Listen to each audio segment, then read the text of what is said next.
What's up everyone, how are you all? Today we are back with another blazing Naruto story. What if Naruto was cursed to attract every beautiful girl he met, even enemies? If you enjoy then please like, share and do comments, and also check the description to original creator of this beautiful creation. With the passing of the Sage of the Six Paths, the world deviated from his teachings of peace, and became embroiled with many horrible wars. These wars caused the deaths of thousands of women on all sides. For some reason, men had slowly lost the ability to use chakra throughout the centuries. This has led them to live the life of a civilian with certain circumstances. The majority of men born in clans all across the elemental nations were either kept in the clan as slaves to serve the rest of the clan, or the parents simply put their children in the orphanage. Despite the majority, one clan believed in family above all else, no matter the circumstances or unspoken rules: the Uzumaki clan. Though its members are now scarce because of the Third Kunoichi War, the clan is still going, and begins a growth spurt thanks to this particular night. In a hidden cave outside of Konohakagore, guarded by two Anbu, a woman's cries can be heard.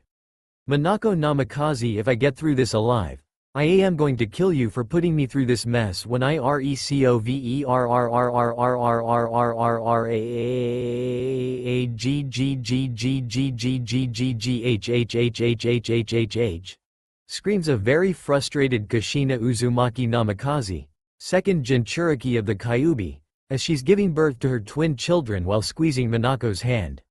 "Take it easy Kushina, I'm here for you. You just need to calm down and take deep breaths and push the babies out," Minako soothed her wife, ignoring the crushing of her hand. "Minako, will you shut up? You don't know what I'm going through now, just shut up," screamed Kushina. The nurse overseeing the birth decides to interrupt the couple. "Kushina, I need you to push when I tell you, okay?" Kushina begins to push, and after 20 minutes, the cave is being filled with the cries of two newborns. "Alike Kushina, I am going to get the seal back under control, but I need your help with the fox," Minako said in a loving tone. "Don't worry, I am all over this," Kushina replied, giving her lover an exhausted, yet confident grin. Suddenly they were interrupted by unexpected voice. "Stop right there." The couple turned their heads towards the source of the voice, and absolute horror grew on their faces immediately.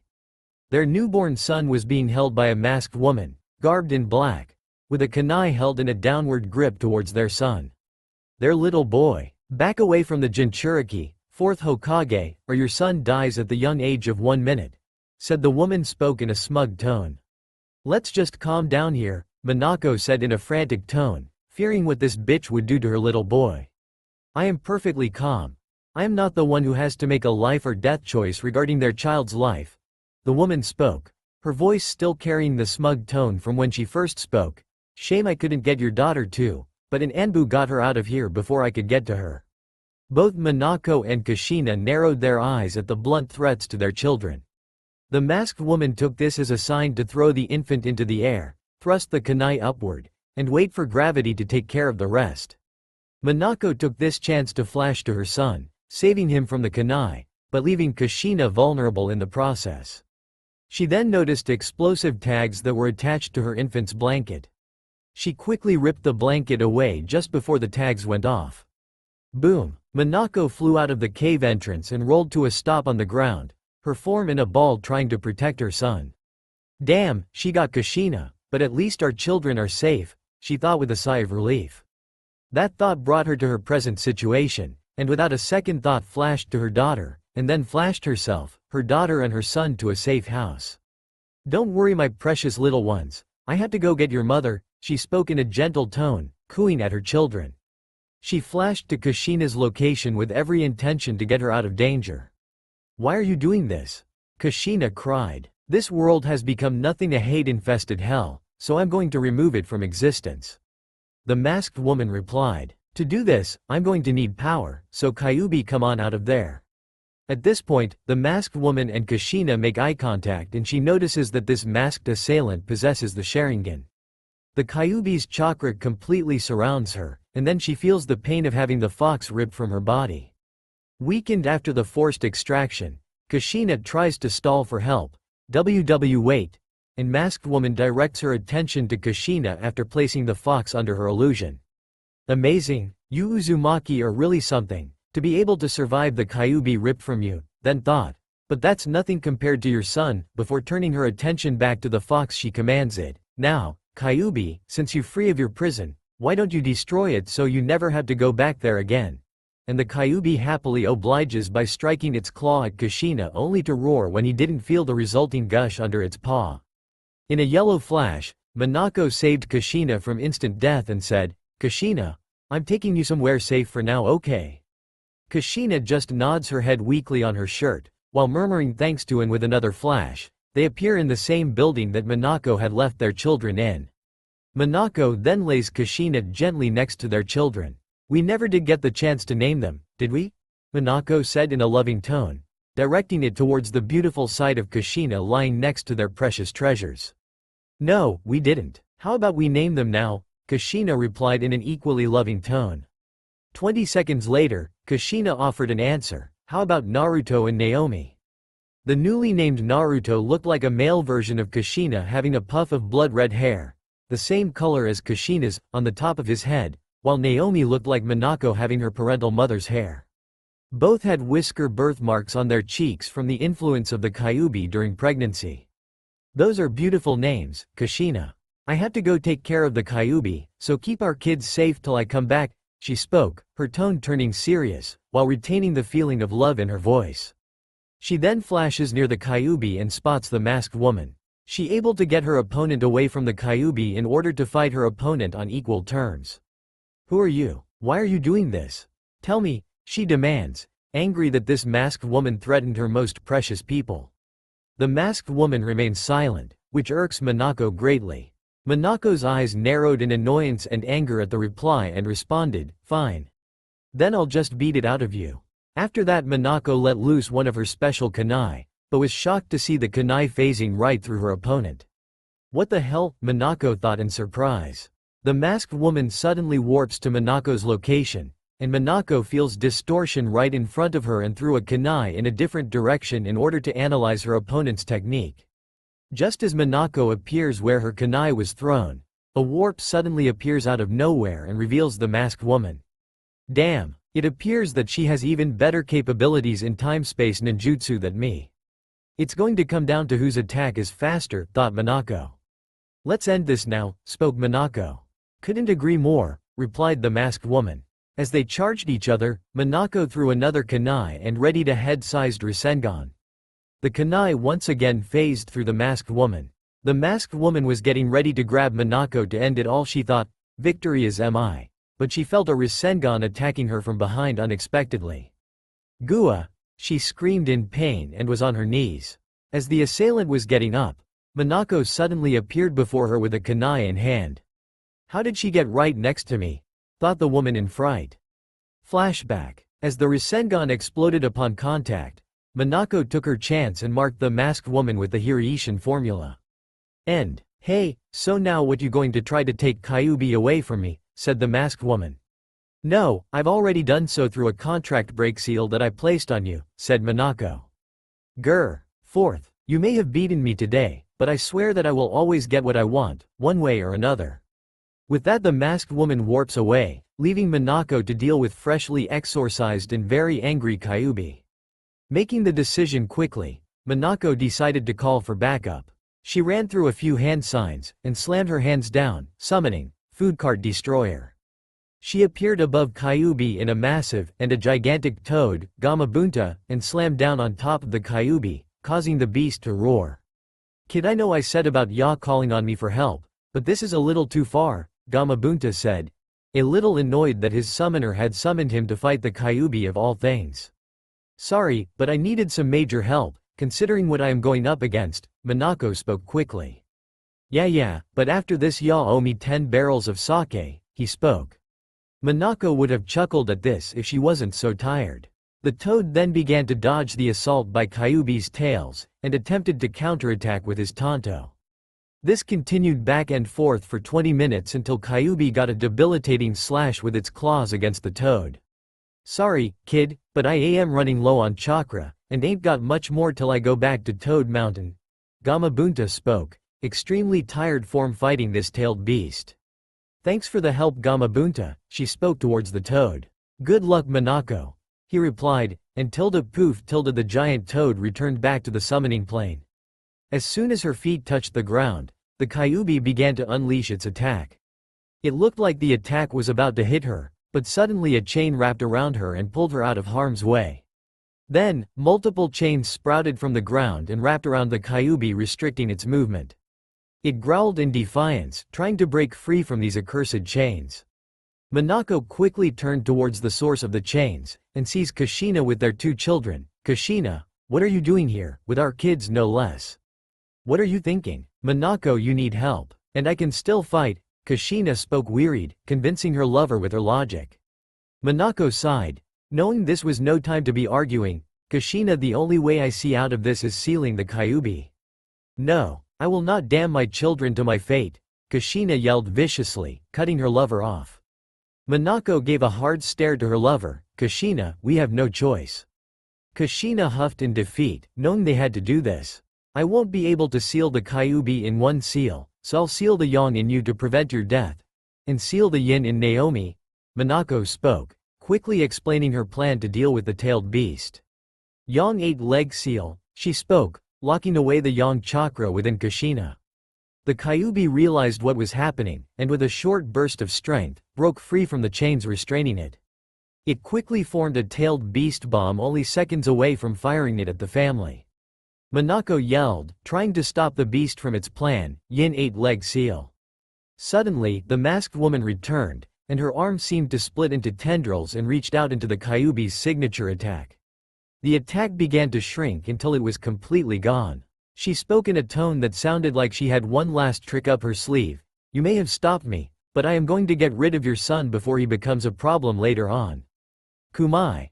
The masked woman's Sharingan changed into a different shape. The air warped around Naruto at untraceable speeds. Near instantly, Naruto vanished from Kushina's arms, while the masked woman's harsh, cruel laughter echoed the air as she warped away again. The Kyuubi's yin-based form flowed into Naomi, making her the Jinchuriki of the 9-tailed fox, but Minako nor Kushina registered it. Their minds were in a state of shock, unable to understand why this villainess would target their little boy. "Naruto? It can't be. He can't be gone. Naruto." The air was filled with the cries of a broken family, yearning for their lost member. It had been 9 years since the Kyuubi attack, and everything had gotten better. Well, almost everything. While not as great as in the beginning, Minako and Kushina were still feeling the effects of losing their only son. This had led them to being very paranoid and overbearing with their remaining child. They did not want to lose another child, especially by the same lunatic bitch. Their friends from the other clans felt bad for them, even though they never had lost any child in that way. However, they secretly thought that this was for the best, seeing as males got the short end of the stick in kunoichi families. But there was no way in hell they would ever voice those particular thoughts. Seeing as Minako would send a dark glare to any who even mentioned that dark truth about males in kunoichi society. And, even worse, Kushina, who would go into a rage and could only be restrained by Minako and 7 Anbu. Minako and Kushina had both thought that it would be a good idea to give their daughter the extra training while she was in the academy, and explain exactly why they were so overbearing, so that she wouldn't crack from all the pressure they have been putting on her. They told her the truth of her birth when she was 8. The Kyuubi, her elder brother, and what happened to him, well, almost. They ended up telling her that her brother had been taken from them, and they had been unable to get him back.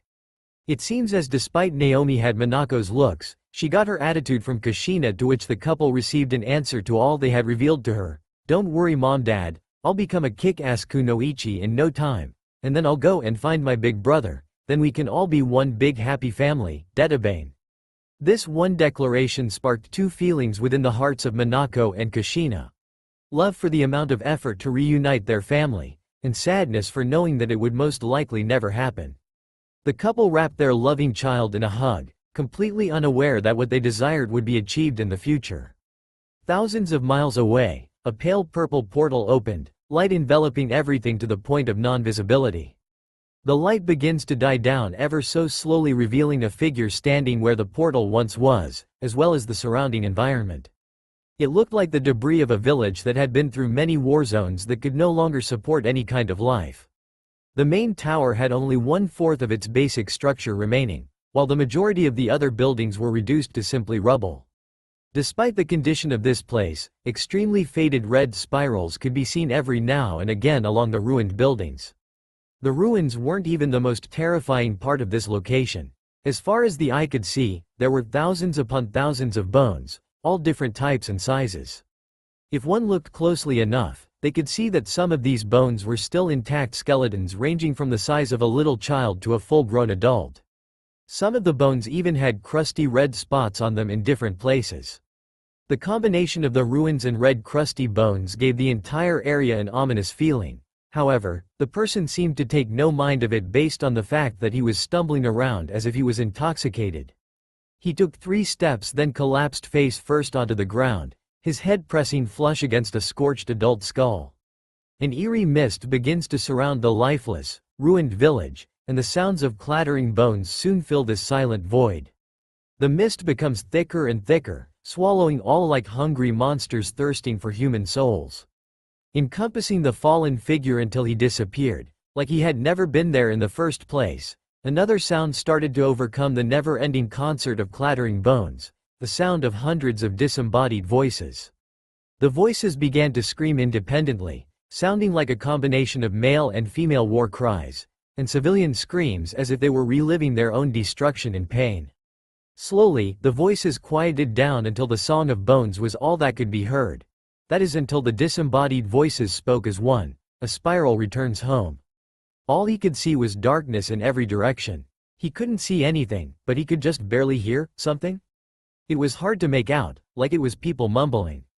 Suddenly, the world around him became bright and full of color, although the colors seemed to blur into each other. That, however, didn't last long. As the seconds passed, the world became clearer. Forms became more defined as his eyes grew used to his current surroundings.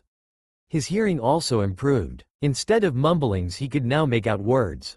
He heard words like Uzumaki and returning from extinction. He looked around and noticed that he was in a completely different area than he last remembers right before he passed out. This room was completely untouched by destruction, and the walls were pale blue in color. He also noticed that he was now lying on a fairly decent bed. He sat up from his position and turned his head towards the source of noise that filled his ears. What he saw was strange. The beings looked human, but at the same time somewhat transparent.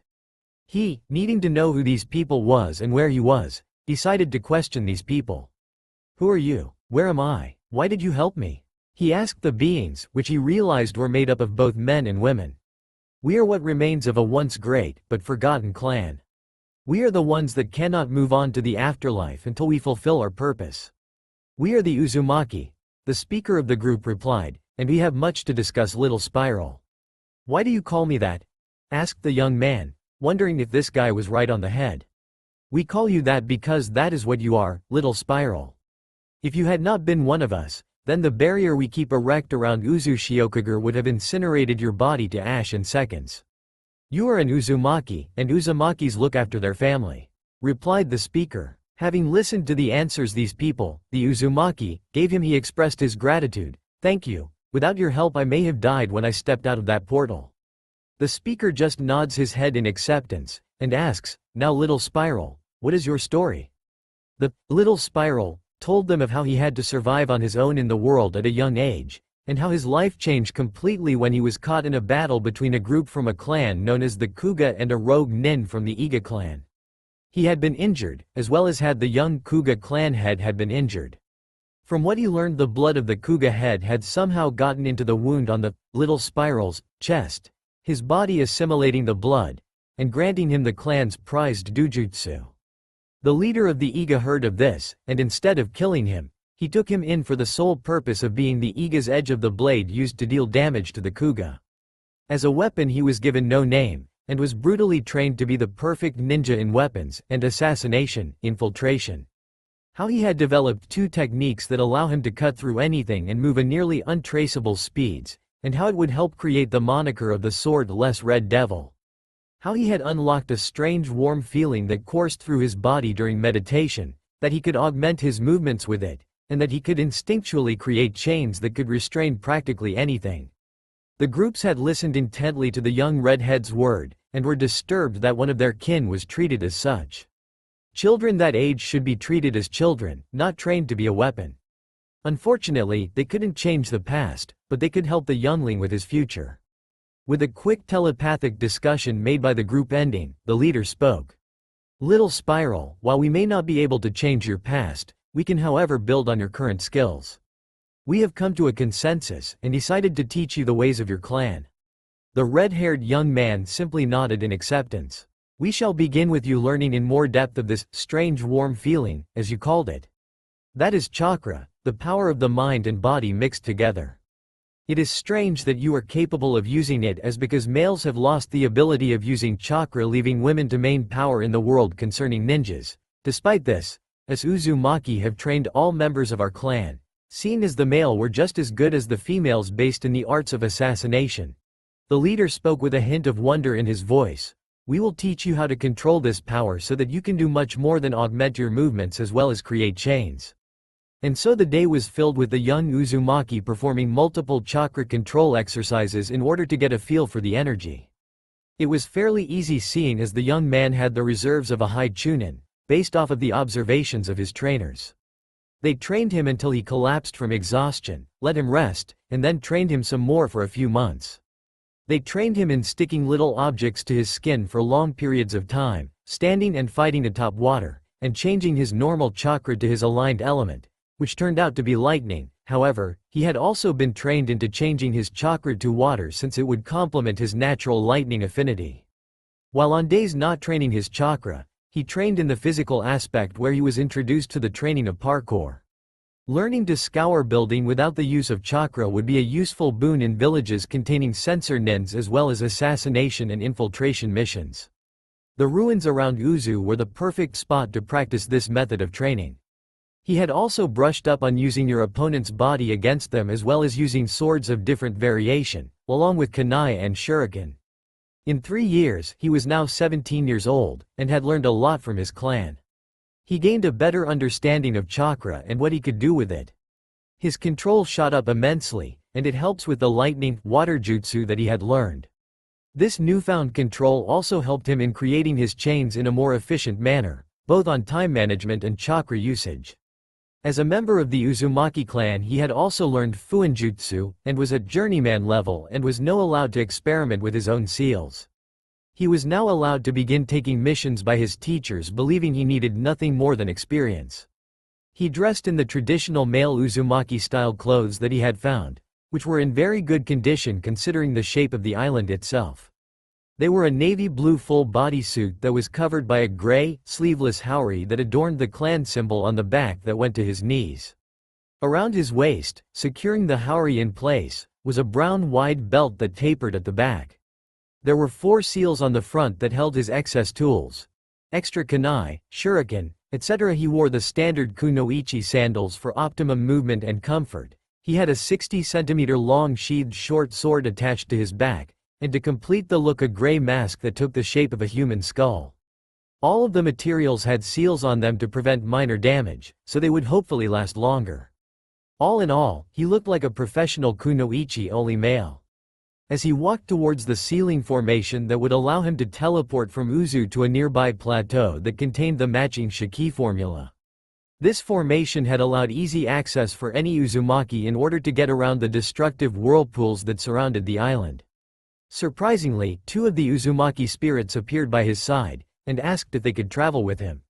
When he asked them why, they replied, "We, for some reason, feel a strong pull towards you. We also wish to continue to aid you, and to help you grow long after you leave Uzu."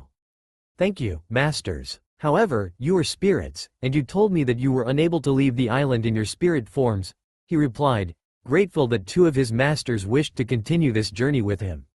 "Yes, usually that is what would happen. However, we have developed another way to leave, but it would only be possible with your help.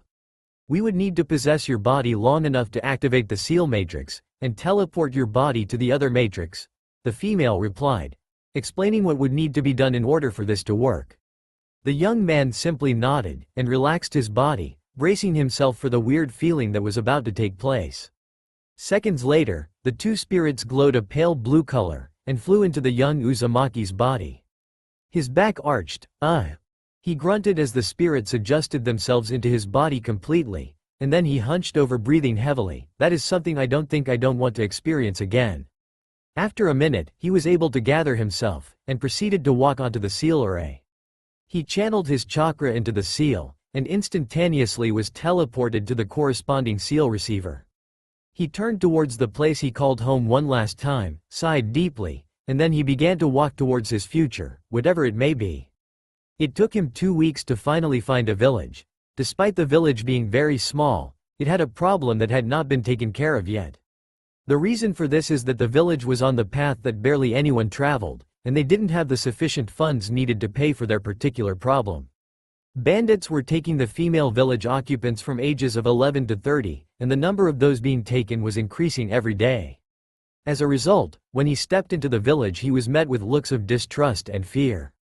He, however, ignored the village looks and made a beeline straight towards the village leader, intending to see if he could put his skills to use.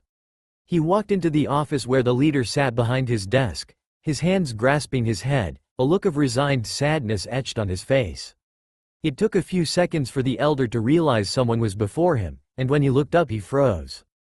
Who are you? Why are you here? The old man spoke, his voice filled with apprehension and fear. Relax, old man, I mean you no harm. In fact, from what I heard while coming to speak to you, I hear that your village has a little problem. That said, I would be willing to offer my services in helping you deal with this problem, the masked young man spoke. Yes, the kidnappings, but you are only one person and a male at that. Only women have been able to deal with bandits without much trouble because of their ability to use chakra, and we have barely any money to hire even one, spoke the old man, his tone falling deeper into despair, staring into the young man's dark violet eyes. The masked young man simply stared at the old man, then he flickered out of existence, and reappeared behind the sitting man with his hand held out. A chakra chain formed, gently caressing the old man's shocked form. He released his control on his chain, allowing it to dissolve into nothing, and reappeared in front of the old man. A second after his little show he spoke, I am unique, old man. As I said before, I am willing to offer my skills. All I ask in return is for information. Estimated numbers of the bandits, and their estimated location. The old leader just sat there in shock and awe. He began to think, maybe this young man can help us. He has shown me abilities that only Kunoichi are capable of. And that speed, I didn't even see him move. It took a minute for the elder to get out of his shock, then he spoke, thank you, young man. May I ask your name? Unfortunately, the masked young man never had a name to call himself by, so he replied, me, I am no one. Now, I need to know what you know about these bandits. 30 minutes later, the young man was walking out of the elder's office, having all the information he needed to take care of these bandits. He went to the outskirts of the village, in the direction that he had been told, and was about to begin his plan until he was interrupted. The two ghosts, as he now knew them as Kasumi and Kenshin, appeared before him and asked him how he was planning to complete this mission. I will use the shadow clone, and henge them into various animals. When one of my clones finds these bandits' location, they'll dispel, informing me of it. Then, I'll move in and take them out, he explained. What if something goes wrong, little spiral? Asked Kasumi, wanting to hear what contingency plans he may have come up with. I'll use 4 shadow clones, henge them into animals, and have them place 4 seal arrays I created to replace the need of extra people for the 4 red yang formation. I'll use this to prevent any of the bandits from taking any hostages, and if there are any within the barrier already, I'll use my speed technique to end them, saving said hostage, he said confidently. It is good that you have all your bases covered. This will be a test to see how capable you are, and to put everything that you have learned into a practical situation. Kenshin replied, glad that his student has used all he has learned so far. Kenshin and Kasumi's student then crossed his index and middle fingers, channeled his chakra, and several poofs were heard. 10 shadow clones poofed into existence, and then his orders were given out. Now I want you to spread out through the northwest region of this village to find these bandits, and when one of you find them, dispel as to let the others know. Then, I want 4 of you to position yourself in a square, and set up the seal array for the 4 red yang formation, then dispel. As for the rest of you, stand down and get ready to help any captives that may be outside the barrier when it is set up. Yes, boss, the clones said simultaneously. They all began to set out to accomplish their mission. 30 minutes later, an influx of information appeared in the original's head. Good. Now the next stage of the plan can begin. Another 10 minutes later, the original received 4 point of views worth of information. Good. Now for the final part of the plan. With that final thought, he vanished from his current location, and reappeared 100 feet horizontally away and 20 feet in the air. After vanishing and appearing twice more, he appeared on the ground just outside of the bandits' camp. He walked past the barrier seals and sent an exploding clone, which he set to explode in the center of the camp to get their attention. It worked, seeing as how every bandit came running after the explosion. He then activated the barrier seal, enclosing himself and the bandits, which he counted to about 100, keeping them from the majority of the captives. "Who the hell are ya doing here, ya bastard? You leave right now and we won't hurt ya," a grunt shouted, trying and failing to intimidate this person that just appeared out of nowhere. The masked young man made no attempt to leave, however, he did say one thing: "Good, now that you're all here we can begin." He forms a weird movement with his hand, and nothing happened. At least until a group of men fell to the ground in pieces. The group of men see a copy of the man in front of him at the end of the line of blood and body parts, and they turn back to the man in front of them just in time to see him fade away. They were left with the simultaneous thought, what the hell happened? I form the ram hand sign and create an illusionary clone at my exact location. Then, I step 1 towards the left side of the bandits, and as I near them I start to spin, while utilizing my evil flesh blade technique. 2. I cut the people near me into pieces. As I end my rotation, I position my hand atop each other and thrust them into my nearest opponent, and then, as my fingers sink into his chest, I slash my hands in a downward motion, ripping the man's chest into bloody chunks. The young man begins a high-speed rotation, converts his chakra to water nature, and spews in outwards, soaking not only the first line of men but several lines of men after the first. While still in rotation, the man goes through a set of hand signs, lightning style, wave of inspiration. Lightning arced throughout the soaked bandits, shocking many violently, killing few. Stopping his rotation, he unsheathes his short sword, channels chakra into it, and slashes diagonally, unleashing a wave of sharp condensed chakra that cuts through several feet of men. He vanishes and reappears in the front of the group, and he begins another high-speed rotation and unleashes a bounteous number of sharp, condensed waves of chakra. 3. Rapidly decreasing the number of the bandits. Out of the many bandits that the camp held, only 10 remained, the group leader included. The bandits were looking at this thing that had nearly destroyed their camp. The leader had suddenly gotten this great idea: if we rush this monster all at once, he'll have no way of defending himself from all of us. Unknowingly to the bandit, this monster had one more trick up his sleeve. The bandits, as one, ran towards this lone being, believing that 10 people charging him would be enough to bring him down. But that idea went straight to hell as soon as the monster closed his eyes and reopened them. Damn, I am down to a quarter of my full reserves. I must have used more chakra than I thought. That just means I'll need more training and experience, he thought, now noticing that the bandits were all trying to gang up on him. Pathetic, they think doing this will take me down, but still I didn't want to resort to this, however, I have no choice. As the 10 bandits got 2 feet near him, he closed his eyes, channeled chakra to them, and reopened them, his eyes changing from violet to yellow and the white of his eyes changing from white to blood red. What is this? I can't move, what's happening? Was the collective thought of all the bandits. Suddenly, a compulsion unlike anything they have ever felt came over them, the compulsion to kill themselves. They could see it all happening, but their bodies wouldn't respond to stop this. They saw their own weapons deviate from their intended course right back into their own body. They hit the ground dead even before they know it. The young man took a deep breath, and released his hold on his chakra, allowing his eyes to return back to their normal violet. He released the barrier, and went over to the now free women that his clones had helped. The women, who had been freed during the fight, now watched in awe as this young man systematically destroyed these bandits that had kidnapped them from their homes, and forced them in being slaves to use for the bandits' own pleasure. At first, when copies of this young man appeared at their cages, they were afraid.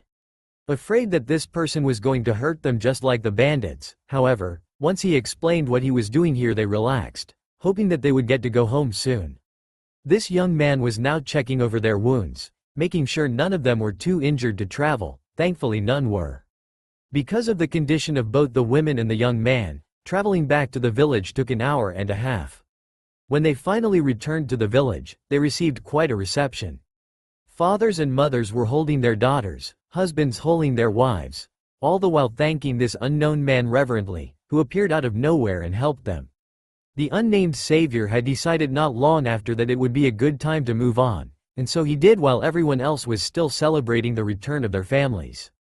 A few weeks later, he had heard about some war that was going on in the Land of Water, so he decided to see what the fuss was all about. This action would be the first in truly cementing his reputation that would have kunoichi everywhere, from all villages clamoring to find him. This would be the beginning that would change all that this world knew. 3 Chunin Kiri kunoichi were doing their mission appointed to them by the Mizukage, patrol duty, and they were beginning to get extremely bored. God, I wish something would happen already. Anything to get my mind off of this boring mission, spoke a nameless kunoichi, while the other 2 kunoichi nodded their heads in agreement. 10 minutes later, the 3 kunoichi noticed something coming on the horizon. It was a young man, a very handsome young man. He wore a blood-red kimono that matched the color of his mid-back length hair. He had violet eyes that screamed innocent and whisker marks across his cheeks, which made him look more exotic. Girls, I think we just found a way to pass the time on this mission. Not only that, but we could make a fortune on this kid. A lot of kunoichis back home would pay good money for a roll in the hay with him, spoke the nameless kunoichi with a grin, while the other 2 gained lecherous smirks on their faces. The kunoichis then made their move to ensnare their new toy. 3 women, presumably kunoichi, suddenly appeared in front of the young man, startling him. He was about to turn around and run like hell, but he then noticed that the 3 kunoichi had surrounded him, preventing him from escaping. Whoa there, boy, we're not gonna hurt ya. Y'all look a little lost, she spoke, her tone turning more sensual by the second. Yes, pretty lady. My parents and I were ambushed by the bandits. They were able to distract them long enough for me to get away.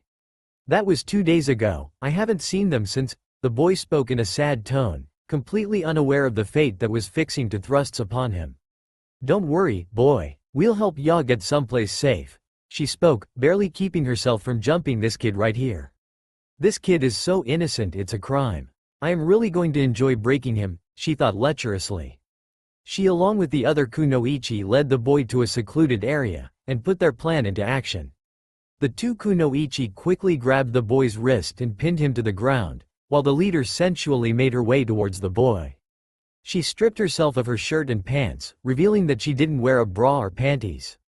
Her soaking wet flower showing the other kunoichis there how turned on and eager she was. What are you doing? You said you wouldn't hurt me, the scared boy said, wondering why they were doing this, and why this woman in front of him was naked. Relax kid, we're not gonna hurt ya, just make ya feel gonna, and, in return, you're gonna make us feel good, too. She spoke in a sensual tone, her hands loosening the boy's kimono, revealing his firm body to the 3 kunoichi. Yummy. The boy began struggling with all his might, until he froze.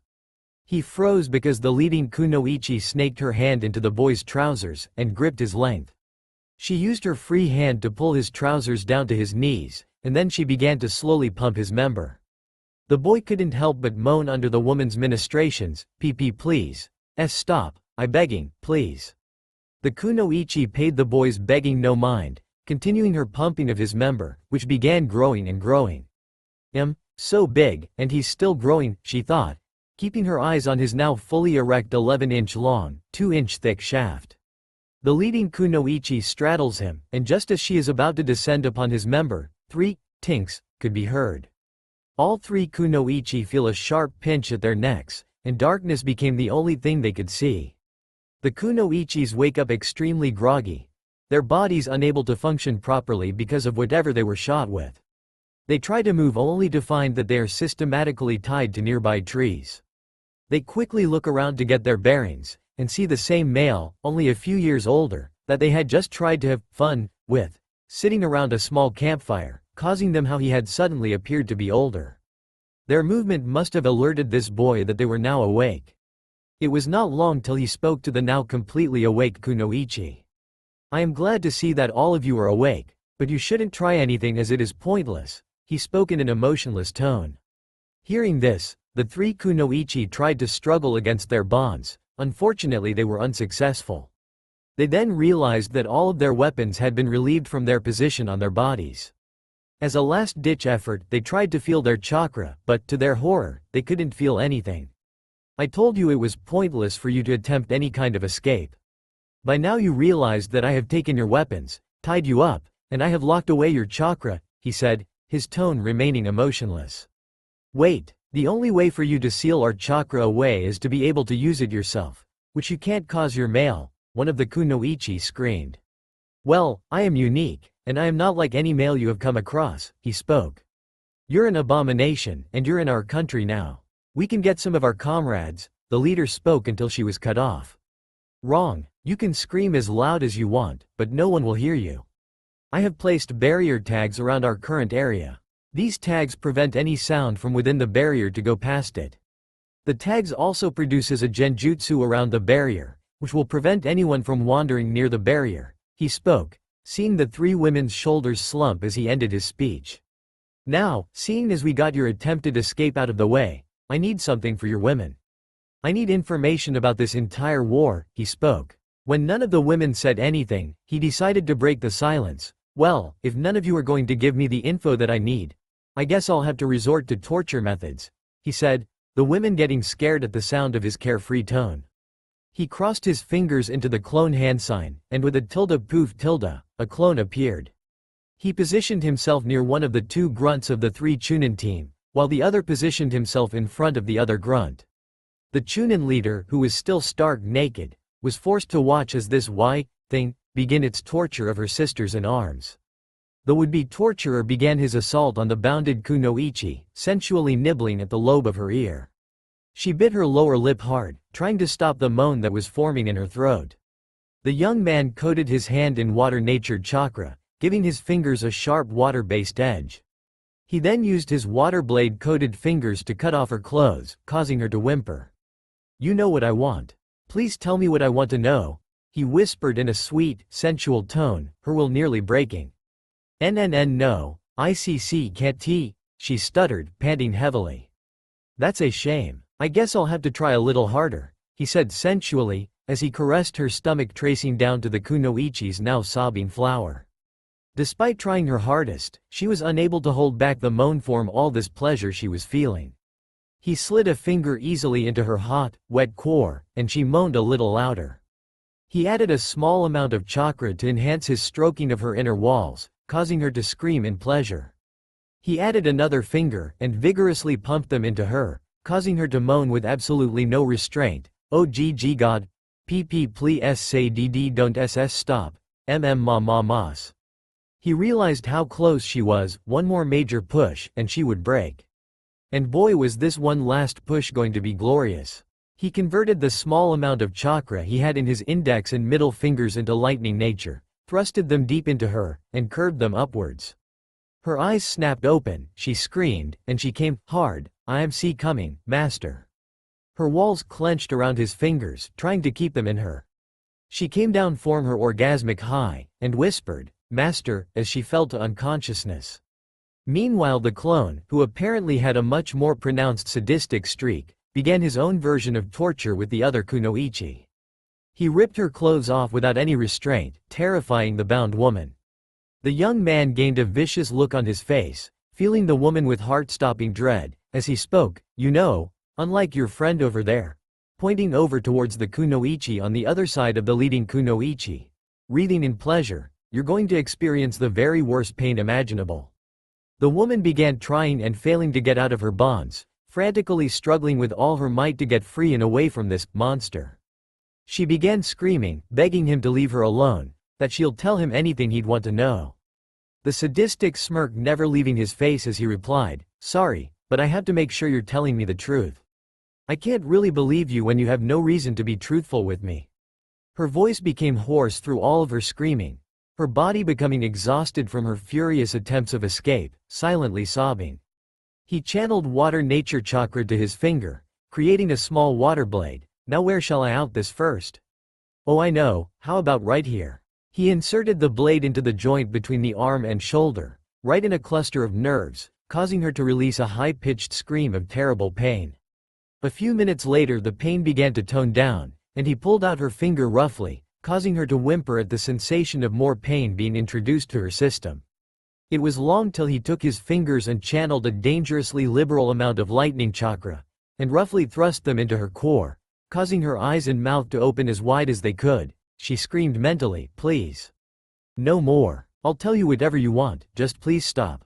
She slumped forwards, unable to keep her body upright, and she fell into unconsciousness. The leading kunoichi couldn't believe what was happening. It was supposed to be an easy grab, in fuck. The male would have been a wonderful stress reliever considering his impressive tool. It should have been easy. Males have no chakra, so they couldn't really fight back when kunoichis added chakra to their attempts. Yet, this male has chakra, and he used it to such efficiency to the point of completely outmaneuvering and capturing her entire group. And what was worse, she had to stand here, tied to a tree, unable to move, get any of her weapons, or call on her chakra to escape. And listen to her comrades being tortured. One screaming in unimaginably pleasure, that she secretly wished she was on the receiving end. And the other screaming in absolute pain, who she didn't envy. The screaming, from both kunoichis, slowed down until there was only silence. She then realized that both the original male and his clone were in front of her, one having no emotion on his face, while the other wearing a sadistic smile. Seeing the two in front of her, she didn't know what to feel. Eager and aroused from the pleasure that her comrade felt, or utter terror from the pain her other comrade felt. She was interrupted in her thoughts from when the doubles began speaking. "So, you now see that we have dealt with your companions. And now we can deal with you. But we won't simply take it easy on you. Oh no, we will make what they experienced seem like child's play. You'll experience all of your pleasure points and erogenous zones, as well as your pain points all working overtime." At exactly the same time, they spoke in turn, making her unable to perfectly follow their speaking patterns. They decided give the woman a break, because what she was about to experience would most likely be mind-shattering. "You see, when my teachers were training me, they trained me in every kunoichi skill possible as well as all physical skills needed to survive. I was even taught genjutsu and had begun developing my own techniques. Now you'll be a test subject for two of my newest techniques." The original spoke, still angry that this woman had nearly raped him, but a little blame could also be passed on to his clones. Damn bastards had a bigger sadistic side than he did, and waited at the last second before using his dart gun and homemade poison darts. These two techniques are opposites. One causes pain, while the other causes pleasure. Now, unlike normal genjutsu, which requires an extreme amount of control to cast, these two genjutsus require no such control. However, the amount of chakra channeled into the techniques means how intense the feeling is. The original spoke, giving the kunoichi an inside look at what she was about to experience. Her body was still at war with itself. She was still highly aroused, and hearing that she would feel more pleasure only increased that feeling, but her body was also feeling an ever-increasing amount of trepidation for the pain she would also experience. The doubles looked on at this kunoichi's shaking form in anticipation. They were really interested to see how these new genjutsus would affect the human body. They could tell she was both frightened, based on her shaking, and aroused, based on her flower that was leaking oceans. The original began a small series of hand signs, channeled a small amount of chakra, and called out, "Genjutsu, rewards of heaven." The woman moaned, much to her disappointment, in pleasure from receiving such a small amount of pleasure. However, considering she was in a highly aroused state, she supposed it was better than screaming like she just had the best orgasm in her whole life. Unfortunately, due to her being off in her own world doing her mental monologue, she failed to notice the set of signs the clone was now going through. Genjutsu. Terrors of hell. Not even a second, she unleashed a loud, agonizing shriek, unable to comprehend why the feeling that was making her feel good split-secondly made her feel like she was being branded by red-hot irons. As the genjutsu had not ended yet, she continued to scream in pain for 2 minutes. As the painful genjutsu ended, she began feeling, once again, a pleasurable tingle throughout her body, and, once again, she felt terrible pain replace the pleasure. This pattern of a few seconds of pleasure, then a few minutes of pain continued for 30 minutes with her moaning and screaming the entire time. As this time passed, the doubles began to get a little bored, and decided to try something new with the two techniques. Equal amounts of pleasure and pain, at exactly the same time. They channeled 3/4 of their remaining reserves into their respective techniques, which was much more than what they had previously put into them. Genjutsu. Rewards of heaven. Genjutsu. Terrors of hell. The results of the two genjutsus being applied simultaneously physically showed on the woman in an instant. Her eyes and mouth widened to inhuman proportions. She began struggling as if the death god was hot on her heels, and she let out a sound barrier-breaking scream. Her eyes suddenly dull as her body limps forward like a marionette's strings being cut. The doubles realized this, and cut off their respective jutsus while the clone checked her pulse. Finding none, he turned to the original, shaking his head, and then he dispersed. The remaining male channeled chakra, and quickly went over the now dead female's entire body. He found the most recent damage occurring around the heart, so he assumed that her heart gave out from the torture. Seeing as the other two remaining kunoichis are out of it, and well restrained, he decided to rest to restore his body as well as his chakra level. As he awoke from his slumber, he noticed something awry. He looked around and saw a disturbing sight. The first kunoichi he tortured, on the ground and untied, had blood sprayed down her front, most likely from the second kunoichi slitting her throat, and the second kunoichi was nowhere to be seen. Shit, how the hell did she get out? I thought that I had covered all my bases when I captured them, he thought, slightly worried what would happen if the lone kunoichi got back to her village, and informed her cage about him. He quickly got himself together, and set off to take care of her before his real face became known to her village. If that happened, he would be distinguished both his looks and business attire, which was something he couldn't have lest he be hunted no matter what he dressed in. She was almost there, an hour of travel, and she was almost home. She was extremely thankful that she had developed her skills without the use of chakra as much as with chakra, because they certainly came in handy now. She still couldn't understand why not more of her comrades would train their skills without the use of chakra. Oh well, not like it mattered anyway. All she had to do was get to her cage, and inform her of the freak, and then they could use that information to capture him before any of the other villages caught on to him. Afterwards, they could use him to bolster their forces, and conquer some of their nearby enemies. She just hoped that when his use had run out, her cage would grant her the request of allowing her to kill him in the most painful ways for what he made her way to her comrade. Flashback. I awoke to see my surroundings not much change. My comrades both unconscious, and the freak male apparently sleeping. I quickly slipped my bonds and checked on my nearest, my heart dropping when I realized that she isn't breathing. I steel my emotions, and make my way to my other comrade. Thankfully she is still alive. I gently wake her, and begin to cut her bonds. She looks up at me, and asks, "Is Master up?" I look at her in disbelief and say as quietly as I could, "Master? Why would you call him that? He practically did a step down from raping you." "No, he didn't. He made me feel good, and he can make you feel good, too," she spoke quickly, defending her newfound master. I just look at her with pity while I steel my heart for what I am about to do. I brought a kunai to her, and then I slit her throat, granting her a quick death. As much as I wanted to kill the bastard, I knew I had to get back to the village and tell my cage of this freak. Flashback end. She was now 20 feet away from the village. Nothing was going to stop her now, and she was home free. That was until she felt something slam into her, dragging her up into the air, flinging her around in several directions, and finally ending with her being slammed onto the ground face first in a small open field. As she groggily got up onto her elbows, she got a good look at what attacked her, and she didn't like what she saw. A figure the same height as the male that had captured herself and her team, the same hair color and length, and the same violet eyes. The only difference was the clothing that he now wore, which was a navy blue, full bodysuit, a gray, sleeveless haori that ended at the knees, and a gray mask that took the form of a skull. I must say, I am impressed. To be able to sneak away from me with your specific disadvantages really shows the skills that you possess. Unfortunately, I simply cannot allow you to return to your village with information about me. The figure spoke, positioning himself to send her to the afterlife. Suddenly, dozens of kunoichi appeared in the field, surrounding both the male and the Mizu kunoichi. "Stop right where you are," said the leading kunoichi of the group.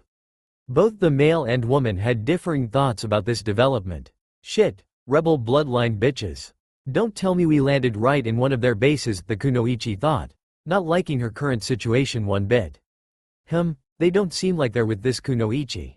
I did hear that there were some rebels throughout Mizu. If this is the case, then most of my work has been lightened significantly, thought the male, hoping he will be able to turn this into his favor. The group quickly subdued the two, and got prepared to take them to the rebel leader. The Mizu kunoichi put up a small resistance as she was not looking forward to being tortured again in such a short time period. However, the male didn't put up any resistance. He figured that he would be able to convince this leader into an accord for his skills, considering that they were in a war. It took 30 minutes for the two to be brought before the leader, and what a looker the leader was. She had auburn hair reaching down to her ankles and teal-green eyes. She wears a long-sleeve blue dress that is opened on her right side, and a similar color pair of shorts underneath the dress. Mesh armor about 3 inches tall completes her upper body, while she has more mesh armor down her legs. She wears high-heeled sandals and has shin guards that extend past her knees. Lastly, she has blue fingernail polish on her hands.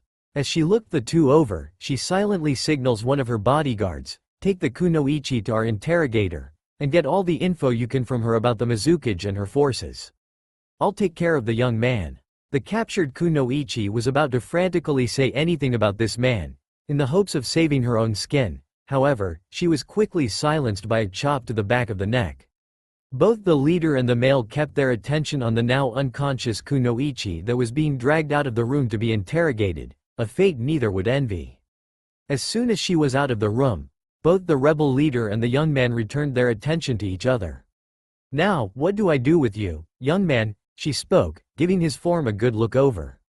"Well, I believe introductions are needed first. You may call me Uzumaki, as I have never known my first name." "And you are?" spoke the young man, in a polite tone. "Mei Terumi, leader of the rebel fraction against the Mizukage, and I'll ask you about your name later." "Right now, why are you here?" Mei asked, really wanting to learn about this man. "Honestly, 2 reasons. 1. I was here to basically kill that kunoichi that you had dragged out of here. 2. I have developed a unique set of skills over the years, and I thought of offering those skills to you to help in this war," replied the young man now known as Uzumaki. "No offense, but what skills could you possibly have? Your male and males are pretty much useless in the kunoichi world," she replied, remembering the first reason she decided to voice a question that had appeared in her mind. "Another thing, why are you trying to kill that kunoichi? What did she ever do to you, and why would you throw away your life in such a stupid endeavor?" He chuckled before answering. "You know, that kunoichi, along with her teammates, thought the same thing. That they were invincible to any male they came across, and could do anything they wished to him, even rape him without consequence. However, they never thought they would come across someone like me. I completely outsmarted and outmaneuvered them. And if you doubt my skills, then how about we have a match? Me versus any kunoichi you choose. And as far as why I was trying to kill that kunoichi, she possessed information about me that I do not want to be spread around just yet. If it were to happen, then many kunoichis from other villages would come in running to find and capture me. A fruitless endeavor, but it should be interesting to watch. By the way, I noticed that you have not revealed your face to me, even though you have seen my face and many others that are within this base," Mei said, a little irritated that she had yet to see his face. Suddenly getting an idea, she said with a grin, "How about we make this match more interesting? You win, you can kill the kunoichi as soon as we are done getting all the information about the Mizukage's forces out of her. However, you lose, and you have to remove your mask in front of the entire rebel force." Interesting idea. That would certainly make the game more fun. I accept. "When and where shall this take place?" he asked, amusement coloring his tone. "Tomorrow, 9 a.m. I can't wait to see what you're hiding behind that mask, Uzumaki," she spoke, her voice gaining a flirtatious edge to it when she said his surname. He shook his head as he released a sigh, and went about preparing for this match. The next morning, all rebel kunoichi were gathered round an open clearing. Mei had given them all the order to get to this location at 9 a.m. However, she hadn't expanded on it any further, only saying it was a surprise. Mei walked into the center, and began her quick explanation. "Now, everyone. I have gotten you all here for some entertainment. We will be watching an interesting match this morning, so without further ado let this match begin. Out of the circle of women came a single kunoichi, Aki. She had a level of chakra at about low Jonin, and 2 years of experience thanks to this war. She possessed a good grasp on taijutsu as well as ninjutsu. As the challenger came out of the crowd, said crowd began whispering amongst themselves. It's that same male that showed up a few days ago. What's he thinking? He could get killed. Mei cut off the whispering by speaking very loudly. Now I know some of you are wondering what this man is doing, but he came to me saying he wishes to offer his skills to us. Despite you all knowing the males standing in this world, I decided to humor him, but with a stipulation. He wins, he kills the kunoichi we captured 2 days ago. However, should he lose, he must reveal his face to us. Now let the match continue. Aki and Uzumaki slowly circle each other. Aki pulling out a kunai, and Uzumaki unsheathing his short sword. Suddenly, they rushed each other, and clanging could be heard throughout the field. Aki viciously slashed and hacked at her opponent, only for her opponent to acrobatically weave through and dodge her attacks, and counterattack in both normal grip as well as reverse grip. They clashed once again, then Aki channeled her chakra, and in a quick burst of strength, disarmed Uzumaki's blade from his hand. Despite this, he used the momentum form Aki's move to spin jump away from Aki, creating distance from the two, and landed with his right arm extended behind him.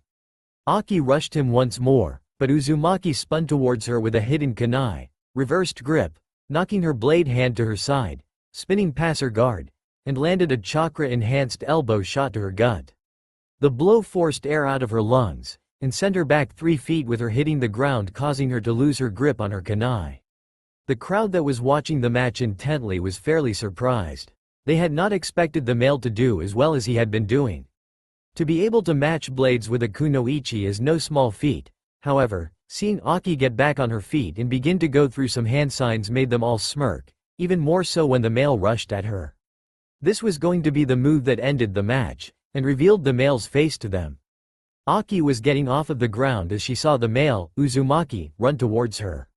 She started hand signs for a weak water jutsu, just enough to knock him off his feet, and then she would use the body flicker to get on top of him with a kunai, ending the match.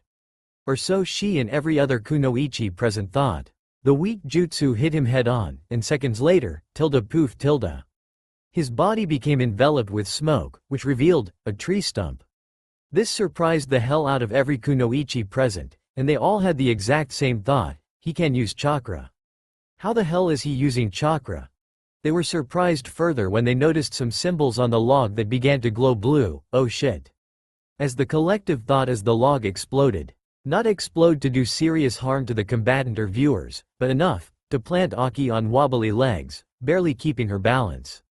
Static sounded behind Aki, who looked back, revealing Uzumaki, who had a lightning chakra-infused kunai. That's edge was lengthened by said lightning chakra, in hand ready to strike her down. The blade sliced through Aki, who turned into a puddle of water, revealing that she had replaced herself with a water bushin.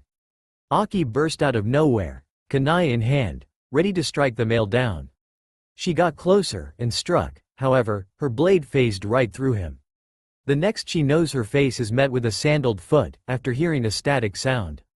She wobbles around, trying to keep her balance, until she hunches over feeling a knee lodged in her gut. Another burst of static, she sees him out of the corner of her eye on the opposite side that he kneed her, hands clasped together, ready to bring them down across her back. She reacts in a second, twerking her body, and ramming the kunai into his chest, only for the kunai to phase through him again. Suddenly, her body is surrounded by 2 chains. One in a horizontal circle, and the other in a vertical circle.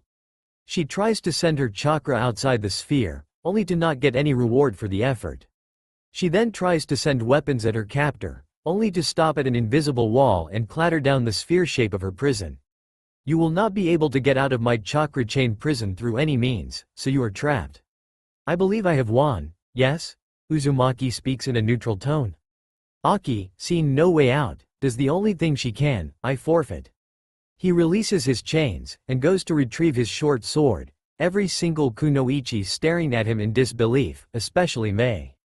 With a burst of static, he reappears next to Mei, spooking her, and says, "So, how was that for a demonstration?" His voice overfilling with amusement. One execution and a few hours later, and everyone has nearly gotten back to normal behavior. While Mei is in her quarters thinking of Uzumaki's display. Just maybe with his help we can finally end this war, and bring Kirikuger back to greatness. She thought of the future to come, and how positive that future may be.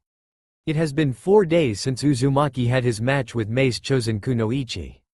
He spent most of his time since then with Mei, gaining information about the rebels and their strategic movements, as well as the origins of the war. After all, how could he help in this war without knowing any important information? Currently, he was looking over a geographical map of the Land of Water, looking for any patches of land that the rebels could use to their advantage in upcoming battles. "How has the gathering been?" a voice said.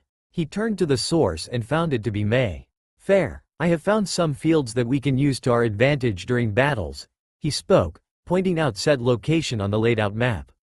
Mei was about to comment on the work he had done, but a messenger kunoichi appeared in the room and handed her a scroll. She read the scroll, and her eyes widened. Uzumaki wondered what would invoke such a reaction, so he asked, "Mei, what's wrong? You know that the Mizukage had, for some reason, decided to purge Kirikuger of kunoichi with bloodlines, right?" she replied. He nodded in response. "Well, based off of the information in this scroll, it appears that the Mizukage hasn't killed all the bloodline users she could capture. She has some that her kunoichi captured, and placed them in a camp. Their chakra is crudely sealed off, and are used as slaves for the Kiri kunoichi serving under the Mizukage's rule. Any children born from these rapes are killed as soon as they're born, in front of the mother, causing even more mental damage." She relays the information to him. His fists tightens into balls, showing his anger at the unfair treatment that these women go through.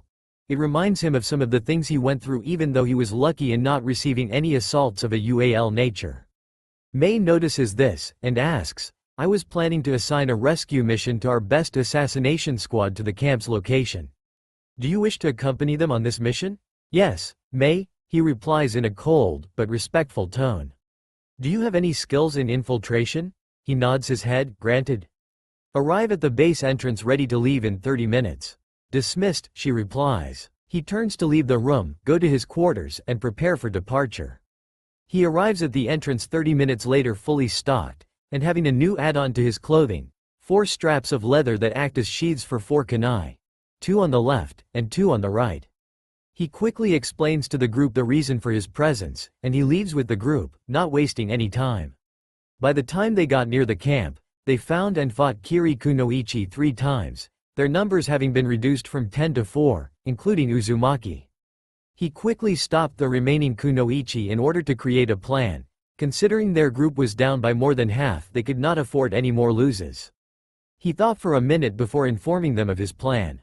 "I possess a few techniques that are perfect for infiltration as well as a few barrier techniques that will keep the Kiri kunoichi inside away from the captives. So I'll go in and set up the barrier, then you go in and get the captives out."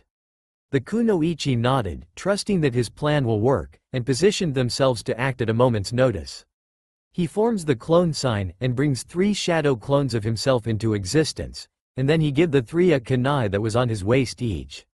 The 4 look-alikes form the tiger seal, hiding with camouflage, and disappear. A minute later, a massive red barrier sprouts from the camp. The kunoichi take this as a sign to move in and get the hostages out. He just moved into the camp, and my clones were now setting up the other kunai.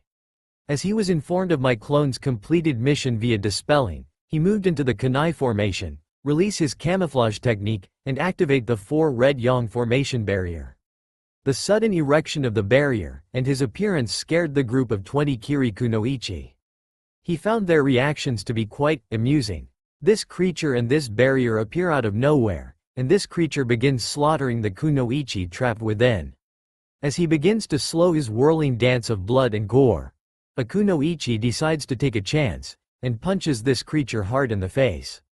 He turns into a log with a puff of smoke, and then the log explodes violently, killing the assaulting kunoichi, and injuring several others around her. He unsheathed his short sword, and channeled lightning chakra through it, lengthening it to a katana-sized blade.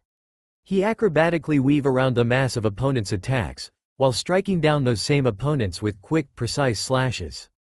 4 Kiri kunoichi are above him with their blades held overhead, ready to strike me down. Not going to happen. He slashed his free hand in the air at the waist of the airborne women. Blood spurts into the air, and the four fall down to the earth in 2 pieces. He saw only one kunoichi left, and she is a sad excuse for one. She is shaking in her sandals, and is now holding a hostage, like that will do any good. Drop the sword or I swear I will kill this bloodline bitch.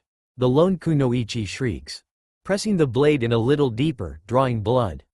The hostage seems to take no notice of this. Her eyes seem to have no light or will to live left.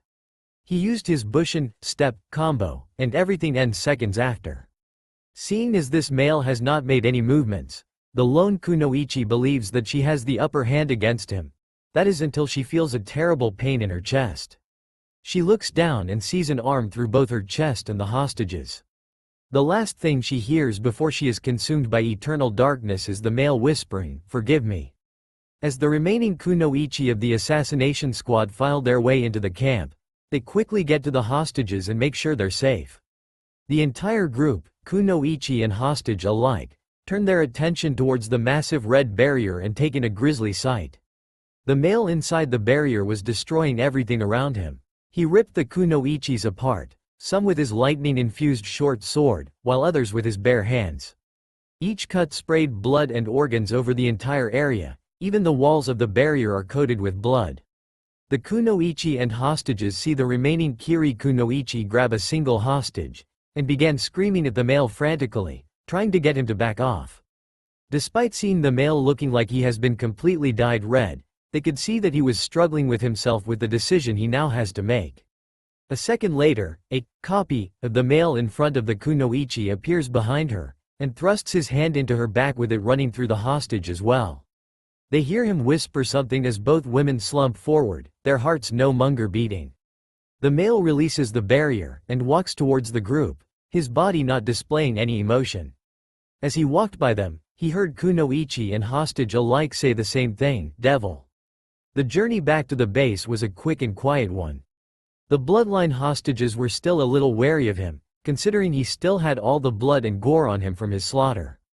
Several of the rebel base's medical kunoichi took the captives to make sure they were all right, and heal any that needed medical attention. They tried to do the same with Uzumaki, seeing as he was covered in blood. However, he just disappeared in a bit of static. No one had been able to find him for 2 hours since his return. Surprisingly, Mei was the one to find him, and she didn't like what she saw. She found him sitting on the floor, back against a wall, legs sprawled out, and a bottle of sake that was half empty. She saw that he had his mask on his right side, and she got a full view of his face. He looked handsome. He probably would look even more so when he got sober.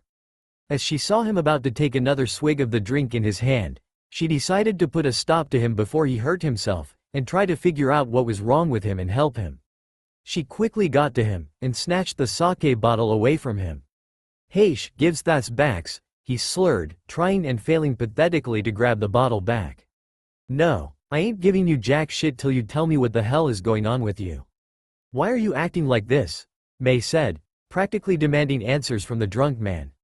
Despite his inebriated state, he could tell that answering this woman's questions would mean less pain for him, and so he began to speak. "Ya nosh, is been trained ta be best ninjas my whole life-esh. Is killed many's people beforesh, never been's messed weeths as bad, but this so bad. Never so brokens," he spoke, the slur still affecting his ability to speak clearly. Mei's, hearing this, visage softens as she gets what he is trying to say. She sits down beside him, without the sake as to keep him from drinking more than he has already, and wraps her arm around his shoulder, pulling his head to her cleavage. "Shush, everything is going to be alright. You did what you had to. No one faults you for that," she whispers in his ear gently. She then feels a wetness coming onto her, and she notices that he is crying. She gently caresses his long hair as he sobs his heart out, trying to comfort him. After 5 minutes, she notices that he has stopped, and it is then that she sees that he has fallen asleep.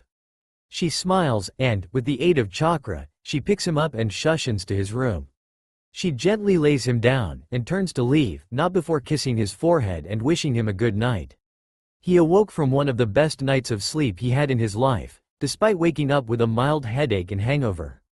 Despite drinking half a bottle of sake the previous night, He could remember fairly well what occurred last night, and how Mei had helped him deal with the death of an innocent hostage that weighed on his mind.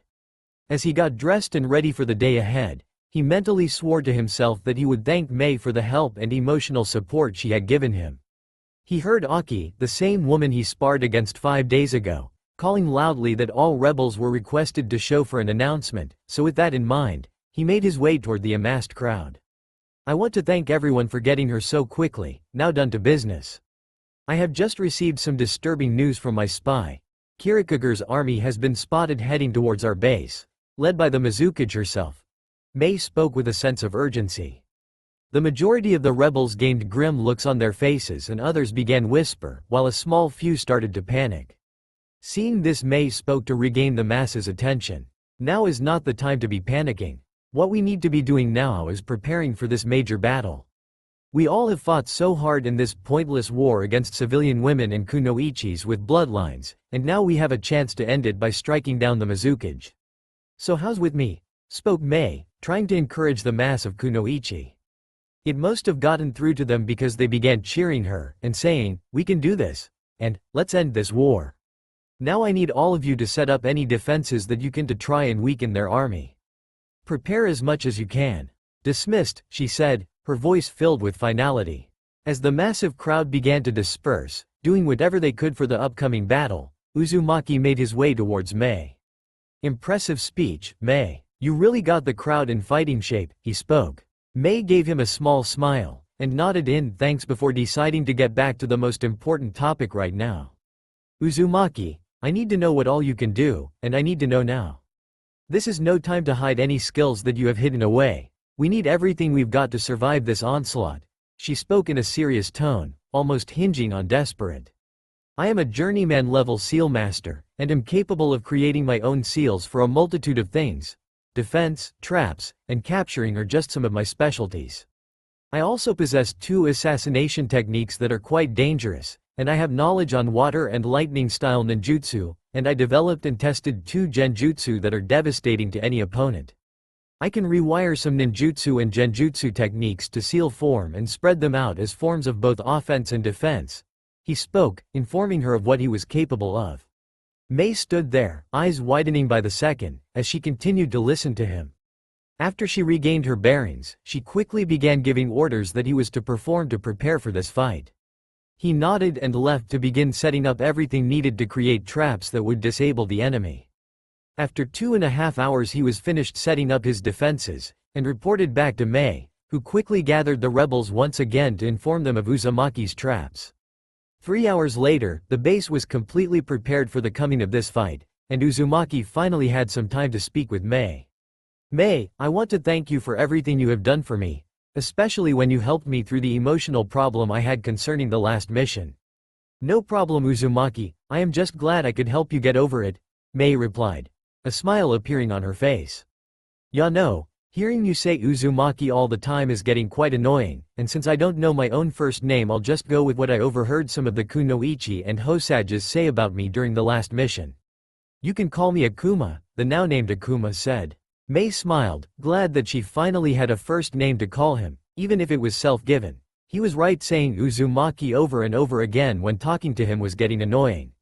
Suddenly, a loud horn was heard, and Mei's eyes widened.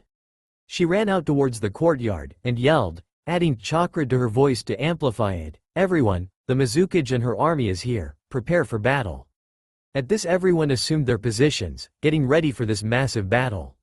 They fell into positions with Mei and Akuma at the front line. It didn't take long for the massive army of Kirikuger to be seen.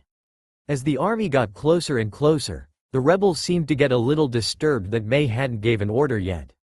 The Kiri army began breaking rank, and running towards different sections of the amassed rebel fighters. Suddenly, Akuma formed a single hand sign, and called out, "Fuinjutsu, realm of hell." 4 seal arrays appeared in front of the rebels. The width of the arrays stretching from the left side to the right side of the rebel group, while the length of the arrays expand about 3 yards, creating a massive barrier, ensnaring a large amount of the Kiri kunoichi. The ensnared kunoichi dropped to their knees, screaming in pain. The rebel fighters breathed a sigh of relief, glad that Akuma's traps protected them. Mei, seeing her chance to inflict damage to the army, shouted, "Use wild water wave altogether." The entire rebel group went through hand signs, and expelled multiple waves that combined into one massive wave, closing in on the paralyzed Kiri kunoichi. Mei then looked at Akuma. "Akuma, now." As Mei began speaking to him, he had already begun going through hand signs, lightning style. Wave of inspiration. A tremendous amount of lightning arcs out of his hands, and merged with the massive water wave, creating a colossal electrically charged tsunami. It crashed into paralyzed group, and flowed several feet behind the barrier, electrocuting many Kiri kunoichi as well as killing about half that were violently shocked. Akuma deactivated the barrier, so that none of his allies would be affected by his barrier inadvertently. Once the barrier was down, Mei gave the order, "Charge." And charge they did. They were on top of the downed kunoichi in seconds, killing any who had survived the massive collaboration jutsu. Akuma made generous use of his stepping to mark several of the Kiri fighters with both pain and pleasure seals. He quickly activated them, causing those marked kunoichi to nearly collapse from pleasure, pain, giving several rebel fighters the chance they needed to take them down. Akuma, Mei, and the rest of the rebels continued the pattern of attacking and defending against the Kiri forces that went on for what seemed like hours until, suddenly, a malevolent chakra filled the air. Mei felt that chakra, and instantly knew who possessed chakra like that. A Jinchuriki. She screamed at her comrades, "Everyone move your asses back. Yagura is here, and she's using the Sanbi's chakra." Every rebel began to feel fear at the thought of the Mizukage utilizing the Three Tails chakra. A red blur slammed into a group of rebels, kicking up dust, and screams of pain could be heard within. As the smoke cleared, a demonic figure was seen. A woman about 143 centimeters tall with messy, gray hair, pupilless pink eyes, and a stitch scar that runs from her left eye down to her cheek. She wore a gray, sleeveless shirt that covers her torso and B-cup. She also has a short-sleeve mesh armor shirt over that, as well as a green poncho. She wears a turquoise sash and a green apron around her waist that covers the gray pants she wears. She also wears brown boots, and carries an uneven staff-like weapon with a flower on the thicker end on her back.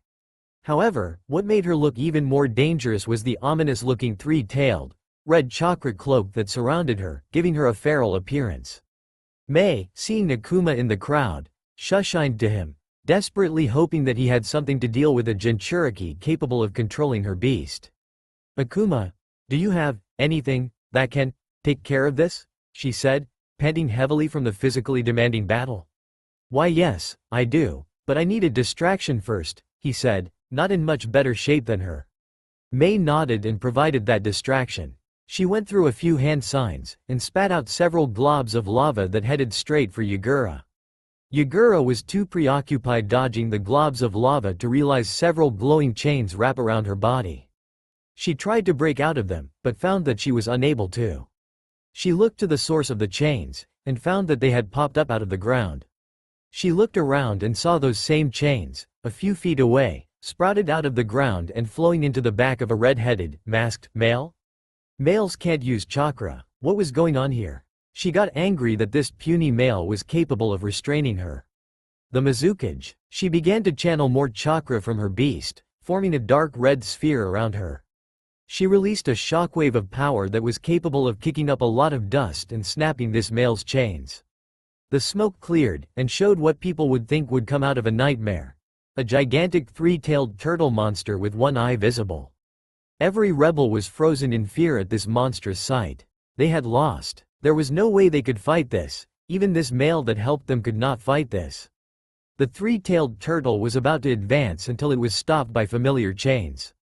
The amount of chains had doubled in comparison to the amount that had wrapped around Yagura's form. The beast roared in rage, and began channeling positive and negative chakra to its mouth. Akuma, seeing this, quickly handed 4 kunai to 4 kunoichi around him and yelled out orders: "Mei, Aki, Awa, Miria. Take each kunai and form a square around the three tails now." As soon as the kunai were in place, Akuma activated his 4 red yang formation barrier, and not a moment too soon, seeing as the giant turtle unleashed its attack. The attack slammed into the barrier, creating a massive explosion, which was thankfully contained inside the barrier. Akuma, along with the rest of the rebel army, breathed a huge sigh of relief. They had a little time now to deal with a tailed beast, although it wouldn't last forever since his kunai barrier could only withstand so much. Mei took this small reprieve to order her comrades to take out the remaining Kiri forces, and within 10 minutes the opposing force was either dead or captured. Meanwhile, we have a very pissed off giant turtle battering the walls of the barrier with multiple Bijudamus and its rolling shell tank attack. While this was happening, Akuma had unsealed a massive pot with fuinjutsu markings all over it. He was about to channel chakra into it to activate it until he saw the barrier crack and shatter from a stronger than normal Bijudama. The shockwave created knocked him on his ass. He scrambled frantically to get back to the pot. He touched it and channeled nearly all of his chakra into the pot, and shouted, "Fuinjutsu! Chained pot sealing." Using the pot as a medium, Akuma released several chakra chains from within the pot. The chains wrapped around every inch of the giant turtle, even the tails and its legs. Then, the turtle was towards the pot, and when it was close enough, its body became wraith-like, showing the Jinchuriki's body within the construct. "Seal!" Akuma shouted, completing the jutsu, killing Yagura, and sealing the three tails. The majority of the chains flowed into the pot, along with the Sanbi's wraith-like body, leaving one chain that was attached to the pot lid. The lid was pulled onto the pot, and several chains appeared on the pot weaving around each other, effectively locking the lid to the pot. Akuma stared at the pot for a few minutes until a small smile came on his face. He did it. He stopped the Sanbi, and he didn't die. He tried to take a step towards the rebels, but he ended up falling flat on his face. He barely heard Mei calling out his name before he met with the darkness. Akuma woke up to find himself in a decent bed that was surrounded by white walls. He saw that his mask was on the desk next to his bed. Mei must have convinced him to take it off while he wasn't in his right mind. He heard some shuffling and a click, and the door opened to reveal Ahmed Nin and Mei standing at the doorway. "Hey Akuma, how are you feeling?"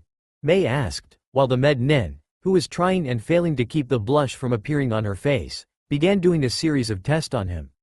"I am feeling fine, like I didn't even take on a Jinchuriki," he replied. "You're lucky you only received a few cuts and bruises, plus some mild chakra exhaustion from facing Yagura," she replied, giving him a small smile. "Yeah, so where are we? Last time I checked the rebel base doesn't have a room with white walls," Akuma asks, wondering where exactly he was. "We're at Kirikagure, in the hospital. We brought you along with the other rebels that needed medical treatment from the war. Only the Kiri forces and a small amount of civilians harbored hatred for bloodline users. Thankfully, none of the hospital staff hold that same hatred," Mei said. The blushing Med Nin had just finished administrating the tests to him. She turned to him and spoke to him for the first time. "Well, it looks like you've made a full recover. Your chakra has returned to safe levels, and your cuts and bruises have completely healed.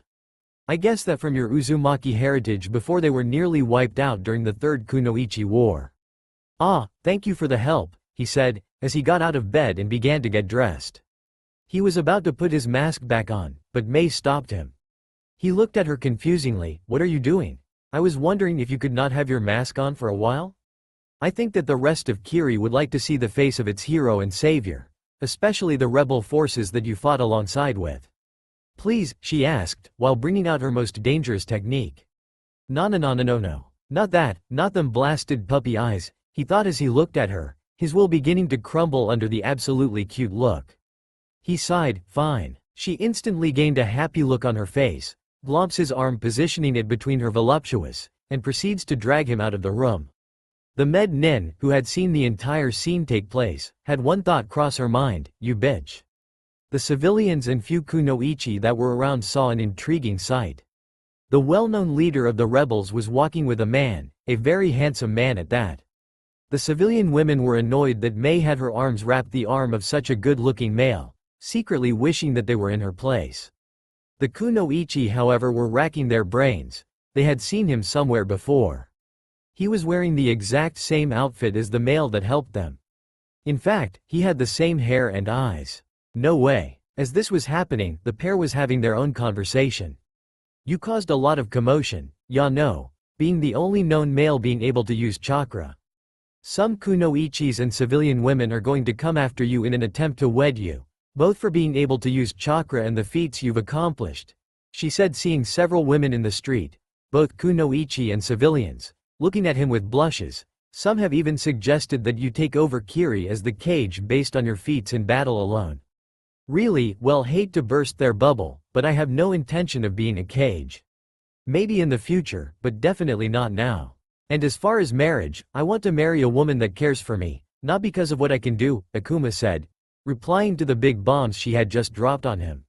Really, then what are you going to do to pass the time? Mei said, mentally perking up at what he said about the marriage part. I was thinking of doing a little bit of traveling, and being a bounty hunter to help keep my skills sharp, he replied. She mentally frowned at his answer. She really didn't want him to leave. Putting those thoughts away for another time, she asked him another question. So, if not you, then who do you think should be Mizukage? A person who is capable of being a good leader, and can look out for the village as a whole. If I had to say anyone specific, based on what I've seen, I would say you, Mei, he replied. Mei's face looked shocked, though he took no notice of it as he continued. You have taken care of the people under you during your time as leader of the rebels, and I have no doubts that you couldn't so the same with this village. Thank you, Akuma, she said, as she shocked herself and Akuma by kissing him on the cheek. This action caused both of them to gain a bit of pink hue on their respective cheeks. Mei, he was about to say more when she interrupted him. Come on, Akuma. The village is having a ceremony to decide who the next Mizukage will be. And with that she dragged him towards the amassed crowd.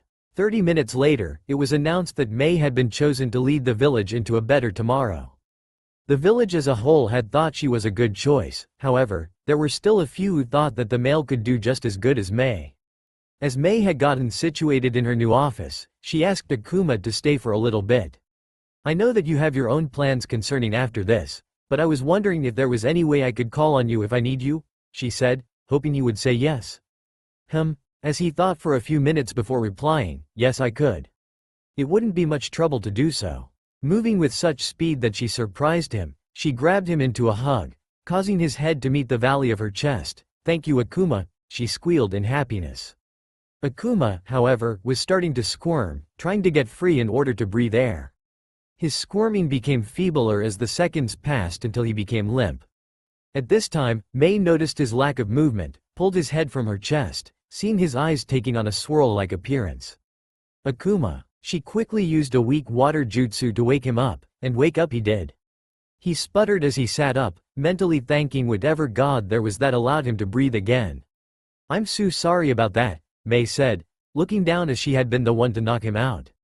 After taking a few deep breaths to get reacquainted with the life-giving thing known as air, he replied, Don't worry about it, it was just an accident. Well, thank you for understanding, and thank you for agreeing to help us. I hope to see you soon, Akuma, said Mei, her tone containing happiness for his help, but also sadness that he was leaving, even if temporarily. Akuma nodded, giving Mei a small smile, turned to leave the office, and begin to put the plan he made for his career into action. It would be the beginning of a name that everyone across the elemental nations, even Kunoichi, fear, the Whirlpool Devil, Akuma Uzumaki. It has been 2 years since the liberation of the mist. Kirigakure had used this time to rebuild their village both economically and military-wise. The new Mizukage had gotten the remains of the bloodline users that survived and went into hiding to return to Kiri. The village's number of potential kunoichi increased significantly. This was not the only thing that changed over the 2 years. Several missing nin from every single kunoichi village had been stripped from the bingo book, and they all had one variable in common. They were all either killed or captured by one person, the Uzumaki Devil. Despite the tremendous amount of effort of multiple villages, including Konoha, no personal information could be gathered on this being, which only made the respective villages even more frustrated, especially the Konoha elders, who wanted to drag him there to have their very own male version of kunoichi for their village to have an advantage over the others. They wanted to bring this man in to see if the rumors were true, that he could somehow use chakra. Despite not having personal information on him, they still had what his general appearance was. Mid-back length red hair, violet eyes, a gray skull mask, a navy blue bodysuit, a gray haori with the Uzumaki clan symbol adorning the back, black kunoichi-style sandals, and a short sword sheathed on his back. Kushina had been extremely interested by his appearance. She hadn't thought that there were any more living male Uzumaki. She had secretly hoped that by some small miracle that it might be her little boy. But that dream was shot down when his estimated age was several years past the age her son should be. Akuma had done well these past 2 years.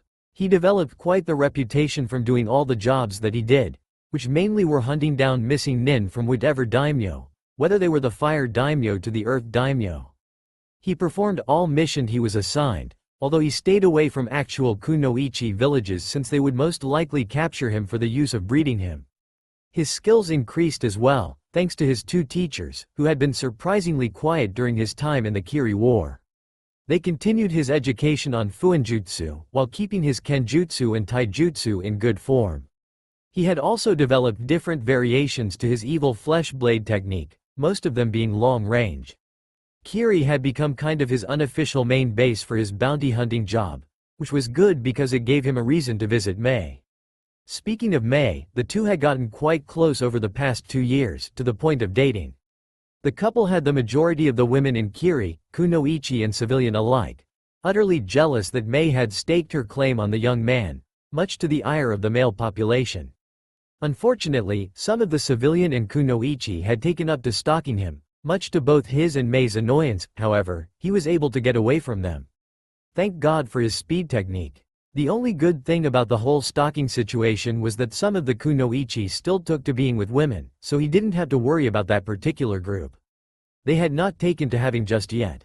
They were content to just cuddle with the occasional make-out session.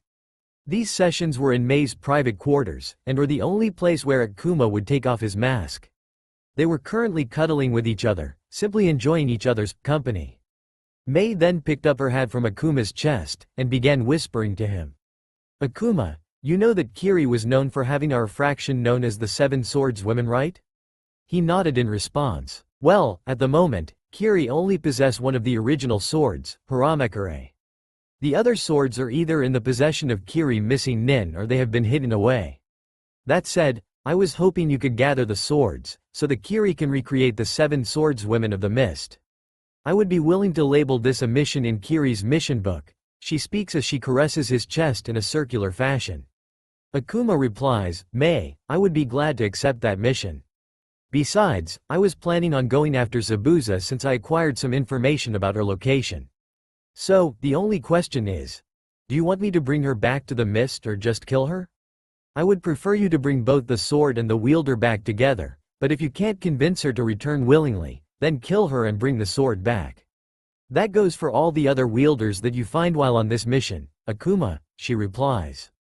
Alright then, I guess I should get going, he said as he got up, giving Mei one long searing kiss on the lips. As he ended the kiss and removed his face from Mei's personal space, he had the pleasure of seeing the satisfied look on her face. Her face was slack, her jaw slightly ajar, her eyes had that glazed over look. Might want to close that mouth there, Mei, don't want any flies going in there, do we?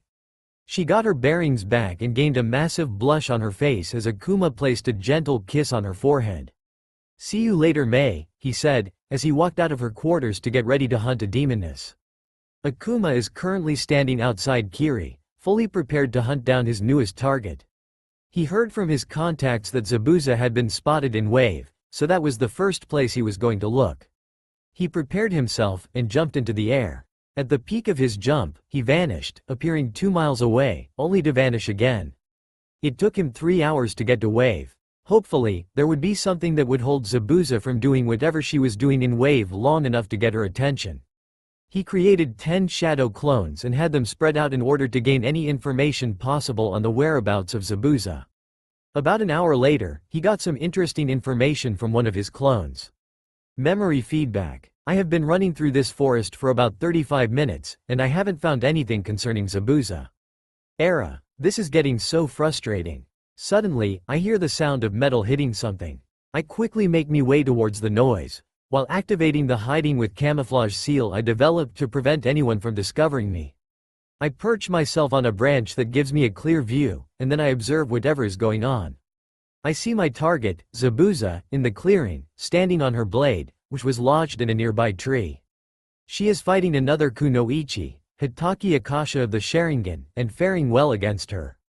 4 other figures are behind Hitaki. 3 kids, probably genin, and what I would assume to be the client, an old man. The genin with blue hair that looks like a duck's ass seems kinda emo-ish. The girl with blonde hair and whisker marks is very hyperactive, but she's been well trained. The last one, an affront to kunoichi everywhere. All she's done nothing but stare at the emo girl with puppy love eyes. Zabuza pulls the executioner's blade from the tree, reappears on the lake nearby, and uses the hiding in the mist technique. That would have caused me some trouble if I hadn't learned to expel my bioelectrical energy around an area.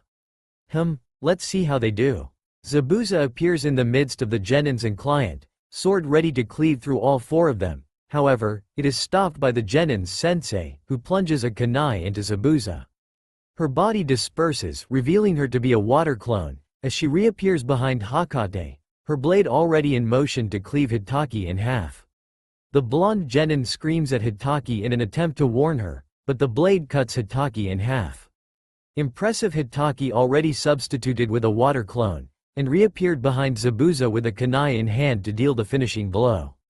However, Zabuza once again turned the tables, revealing the captured woman to be another water clone, and the original appearing behind to try another slash with her blade. Hitaki ducks, but is nailed with a low kick that sends her tumbling into the shallow end of the lake. Zabuza materializes behind Hitaki, and goes through a few hand signs. Water quickly surrounds Hitaki, trapping her in the water prison technique. Zabuza forms the half-ram sign, and another water clone forms. She then goes into a monologue about how the genins were not kunoichi, and how much fun she had killing her former classmates for the graduation exam, scaring the 3 genin. The whiskered blonde created an abundance of shadow clones, each armed with kunai, and moved in to overwhelm Zabuza. However, Zabuza spun her blade around her body, knocking all the clones and the original back. The whiskered blonde quickly pulled out a 4-bladed windmill shuriken, and threw it towards the emo genin. Said emo girl caught the shuriken, unfurled it, and threw it towards the water clone. However, the shuriken swirled around the clone and headed straight towards the original Zabuza and the captured Hitaki. Unfortunately for the genins, Zabuza caught the shuriken, only for her to realize that the 2 genins utilized the shadow shuriken technique, allowing another shuriken to fly into Zabuza's personal space unopposed. She simply hopped up to dodge the shuriken. However, she was not expecting the shuriken to change into the whiskered blonde, who hurled a kunai at the mid-air Zabuza. Having no other option, Zabuza was forced to relinquish her hold on the technique, freeing Hitaki in the process. Pretty clever, girl. I see Zabuza beginning to lose control of her anger, and was about to hurl the shuriken in her hand right at the defenseless blonde until she was stopped by the formerly captured kunoichi. They broke away from each other.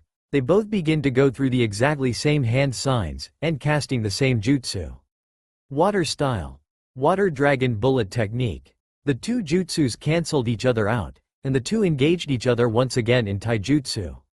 Hitaki began copying Zabuza's movements, much to her frustration.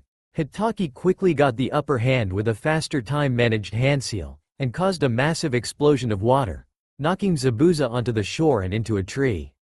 Suddenly, Zabuza's neck was pierced by 2 senbon, and she fell flat on her face, dead.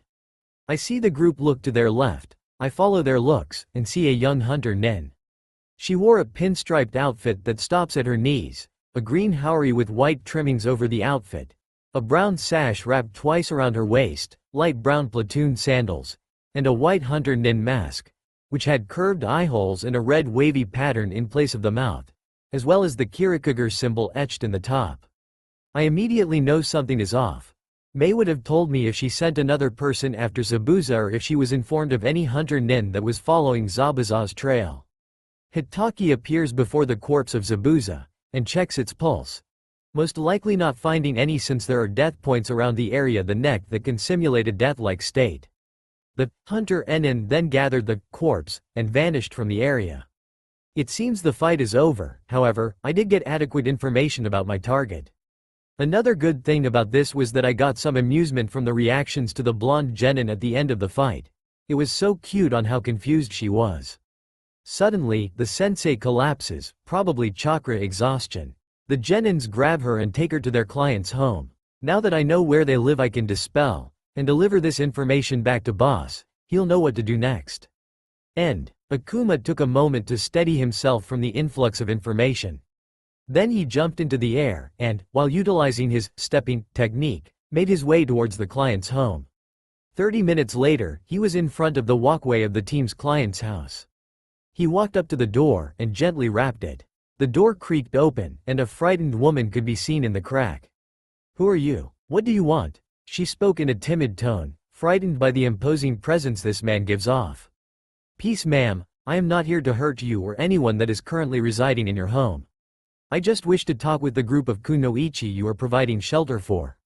The reason being that their mission and mine have become intertwined on some aspects, so you will please let me in," Akuma said, trying to assure this woman that he meant no harm to anyone here. He noticed her looking at the few weapons he had on his person, and he sighed. "Would it make you feel any better if I relinquished my weapons to you?" She nodded, and the man began divesting himself of his sword and his belt. He handed them to her, and she led him into the house. She pointed him to the living room where the other guests were residing, while she went to hide his belongings away. When he entered the living quarters, he was met with a minor resistance. The three genins in a protective formation around both the client and their sensei. He decided to try to pacify them, and so he put his arms up in a "I come in peace" fashion. "Relax, kids, I am not going to hurt you, your sensei, or the client you're protecting," he spoke, trying to convince them.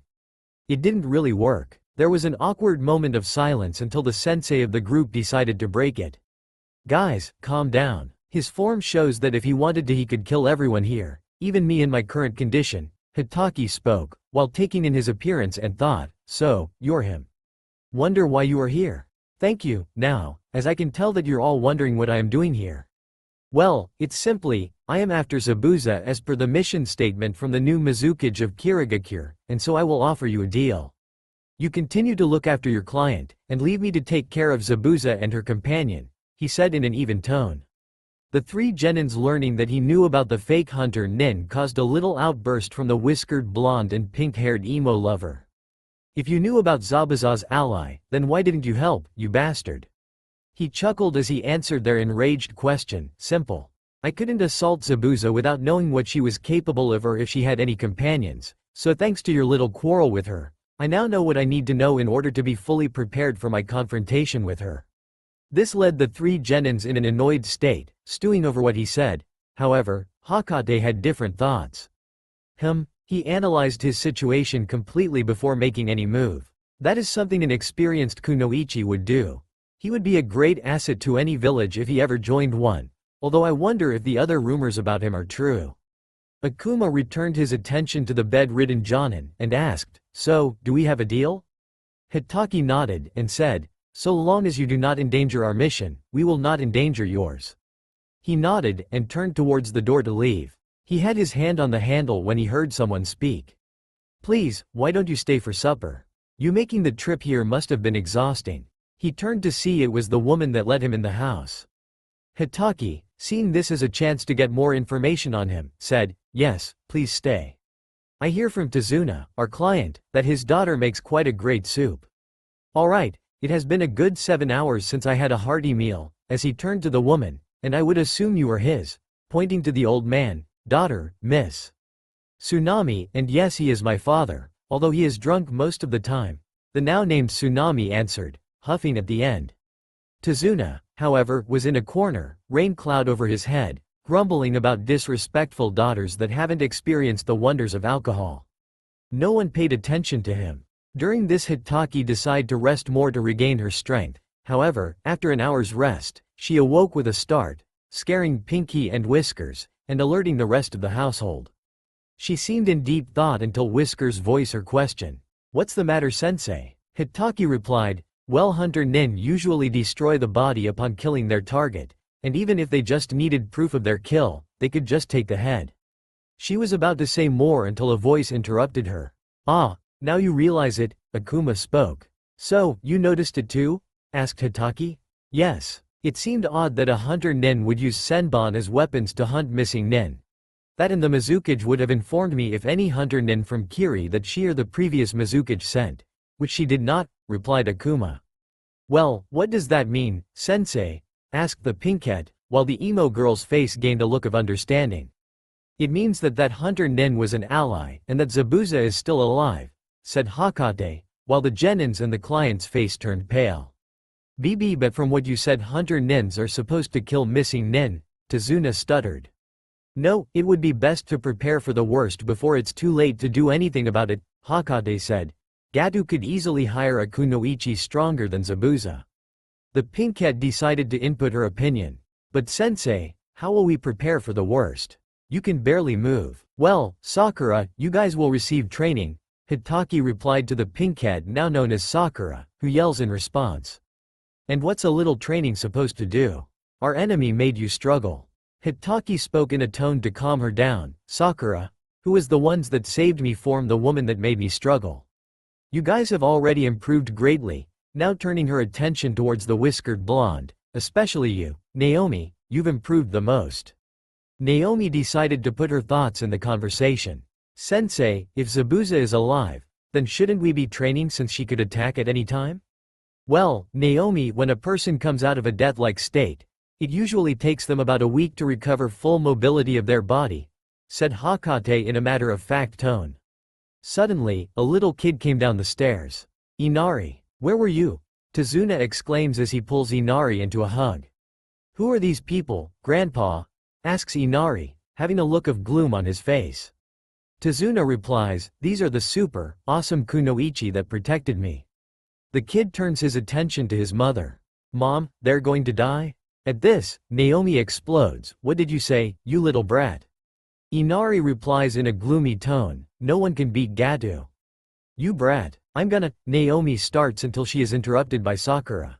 Why are you getting so mad at a kid, idiot? Naomi begins talking again. Listen Inari. I am a superhero, and this Gadu guy nothing compared to me. I am gonna be Hokage, Databane.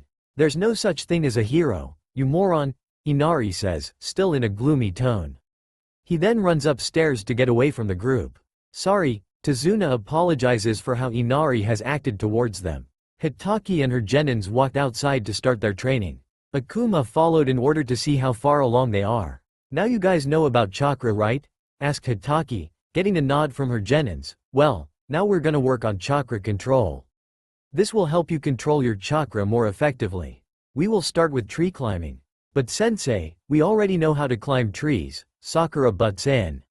Without your hands? Hitaki chimed in with an eye smile. How do we do that? Sakura skeeches. You channel chakra to your feet, and walk right up the tree. Be careful, too little and you won't stick. Too much and you'll blast off of the tree. Hitaki answers, while performing a demonstration of the exercise. Use this as a marking point. As she jams a kunai in the high branches. She got down from the tree and said, well, what are you waiting for, get to climbing. And thus they began their training. At this point, Akuma went up to Hitaki to ask a few questions. How long have you had them? 6 months, why? She asked, curious.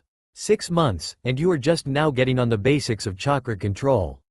What have you been doing all this time? He said, completely bewildered at what she said. Teamwork, she said sheepishly, rubbing the back of her head. You are a moron, not teaching them kids something as important as chakra control, especially on a mission like this, he said, shaking his head at the stupidity of this. Sensei, when I was their age, I knew twice as much, including what was important for my survival. Before anyone could say anything else, a shout of joy cut through the air. Both Akuma and Hakate turned their heads towards the noise, and see Sakura with her fist in the air. Well, looks like Sakura is gonna be the next Hokage, huh Naomi? Said Hitaki loud enough for Naomi to hear. This led Naomi to try even harder to complete the exercise. At this time, the emo girl fell flat on her back off the tree. Akuma couldn't hold back his snicker at her constant failure. The girl got off her back and glared at the snickering man. What are you snickering for, you worthless piece of shit? You're a male. You can't even do this, she snarled. Oh really, emo girl, he replied in a calm and even tone. The girl screamed, my name's Sasaki, but he just ignored her. He then made his way towards the tree and began to climb it flawlessly just as they were attempting to do so. As he landed on the ground, he had the satisfaction of seeing the anger and shock written all over her face. Deciding that he had seen enough, Akuma made his way back to the village to set a trap for Gato to see if he would betray Zabuza and her ally. 5 hours later, everyone was back at the house with dinner made, along with Naomi and Sasaki, who both completed their training. Everyone was having a decent dinner until Inari slammed his hands down on the table. "Why do you all act so happy? We have had Gato take everything from us, and here you are acting like nothing's wrong. What do you know about suffering?" he shouted, voicing his frustration amongst the group. The air seemed to get cold inside the house. 3 people were focusing their attention on Inari, and they were Sasaki, Naomi, and Akuma himself. Sasaki was the first to speak. "I don't know anything about suffering. I came home one night to find every one of my clan dead. My aunts, cousins, even my own parents, and it was my older sister who did it. Then, she forced me to watch her kill them all over and over again." Naomi spoke next. "I lost my older brother the day I was born. He was kidnapped from us, and we still have not been able to find him. I don't even know what he looks like." Lastly, Akuma spoke. "I was ripped from my parents at an age I don't remember. That said, I don't even know who they are. I was forced to live in a village, stealing just to be barely fed and survive. Then, I was taken in by a clan that did nothing but brutally train and use me as their ultimate weapon.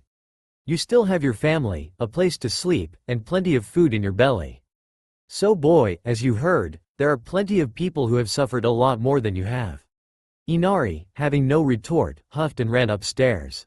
Everyone was silent until the slam of Inari's bedroom door cut through the silence.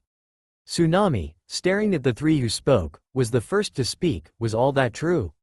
"Yes, yes, yes," they said simultaneously. Not long after that, the rest of the household went to bed to hopefully get their minds off of what happened that night.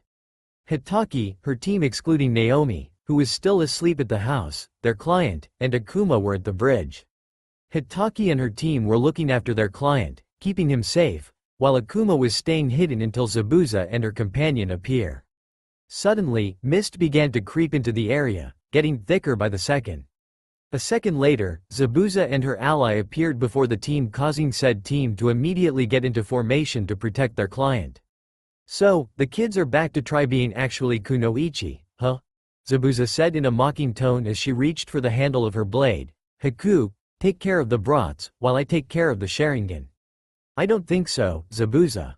Out of nowhere, a hand grips Zabuza's wrist, preventing her from grabbing her blade. "Oh, do you really think you can take me down, male?" she said, thinking it would be easy to break his grasp. Unfortunately, when she tried, the grasp didn't ease up one bit. Akuma quickly pulled on Zabuza's arm, allowing him to slip behind her and lock her in a standing dragon sleeper. From this position, he could easily snap her neck. However, he twisted his body in a clockwise motion, slamming Zabuza's head onto the ground.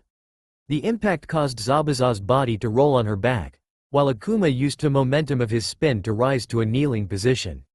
He turned his head towards Zabuza's companion, and saw that she had let loose a few senbon to try and save her master. The senbon phased right through him. Then Haku felt a foot being thrust into her back, sending flying towards Zabuza's stunned body, to which she landed on top of with a loud thud.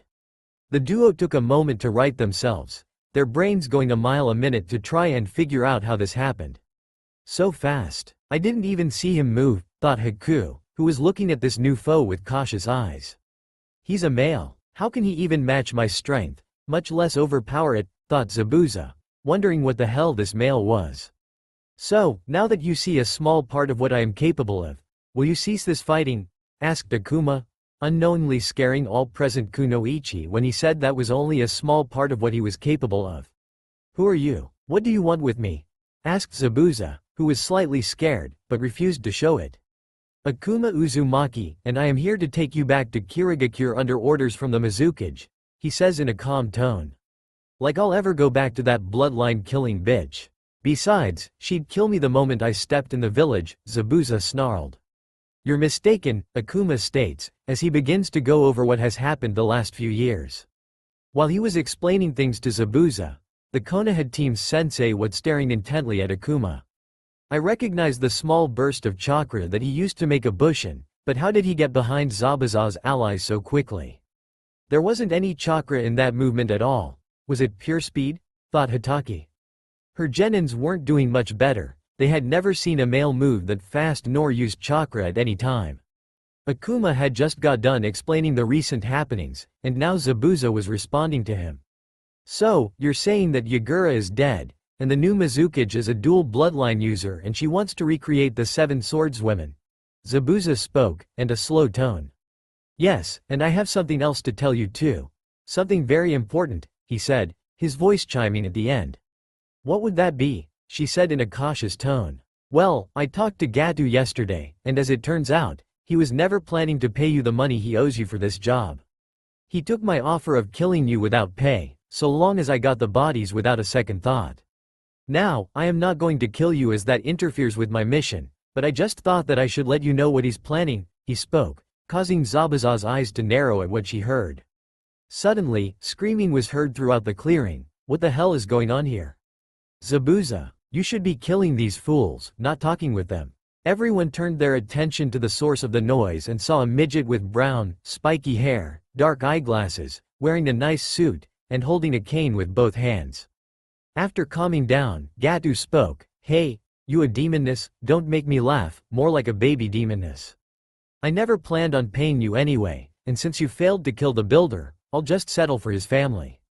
Tazuna looked like he was about to have a heart attack at the mention of his family being in danger until a voice cried out.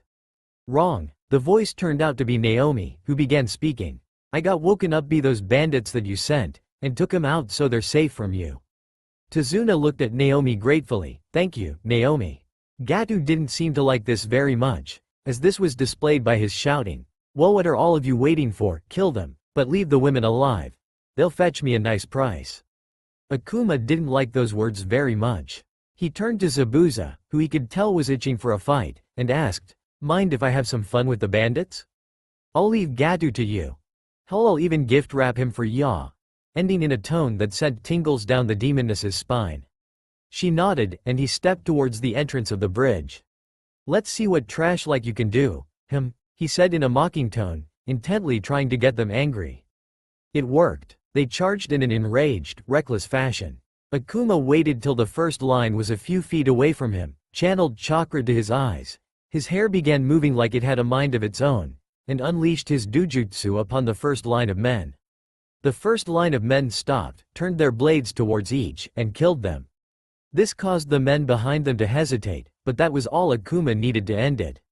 It was over before anyone could blink. One push forward with his right foot, and then a second later he was in front of Gatu in a knelt stance, covered in blood. The men were on the bridge floor, cut into several pieces, blood and guts covering the floor. Seeing all of that blood and shredded body parts caused the genins and Tazuna to throw up violently. He deactivated his dujutsu, and looked up to see Gatu backing away fearfully as he screamed.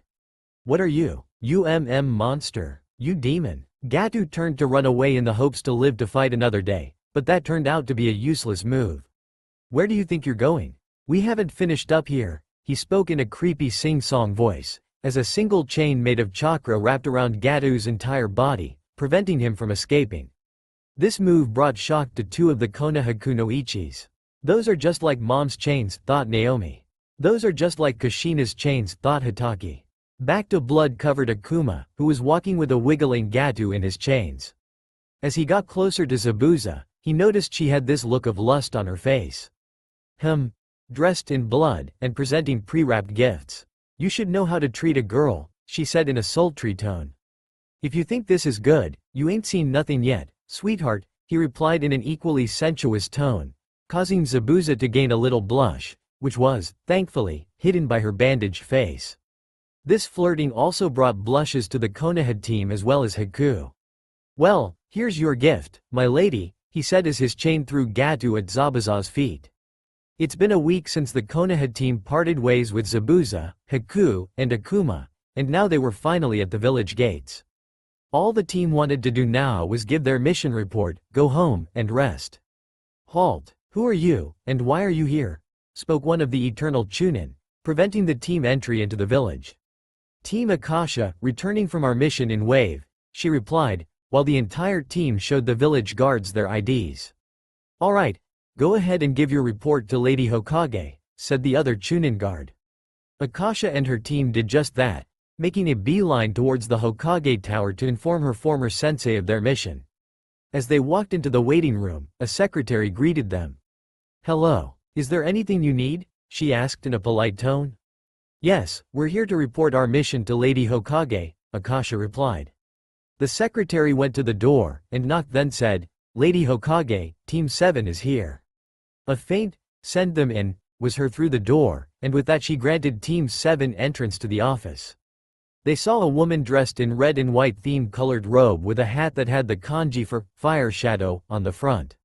Her desk is cluttered with hundreds of paper that seem to multiply every second. She notices the group in front of her and looks them over. Her face softens and gains a small smile as her eyes set upon her daughter, and then her face becomes serious as she waits for the report on their mission. "Mission accomplished, Lady Hokage," said Akasha.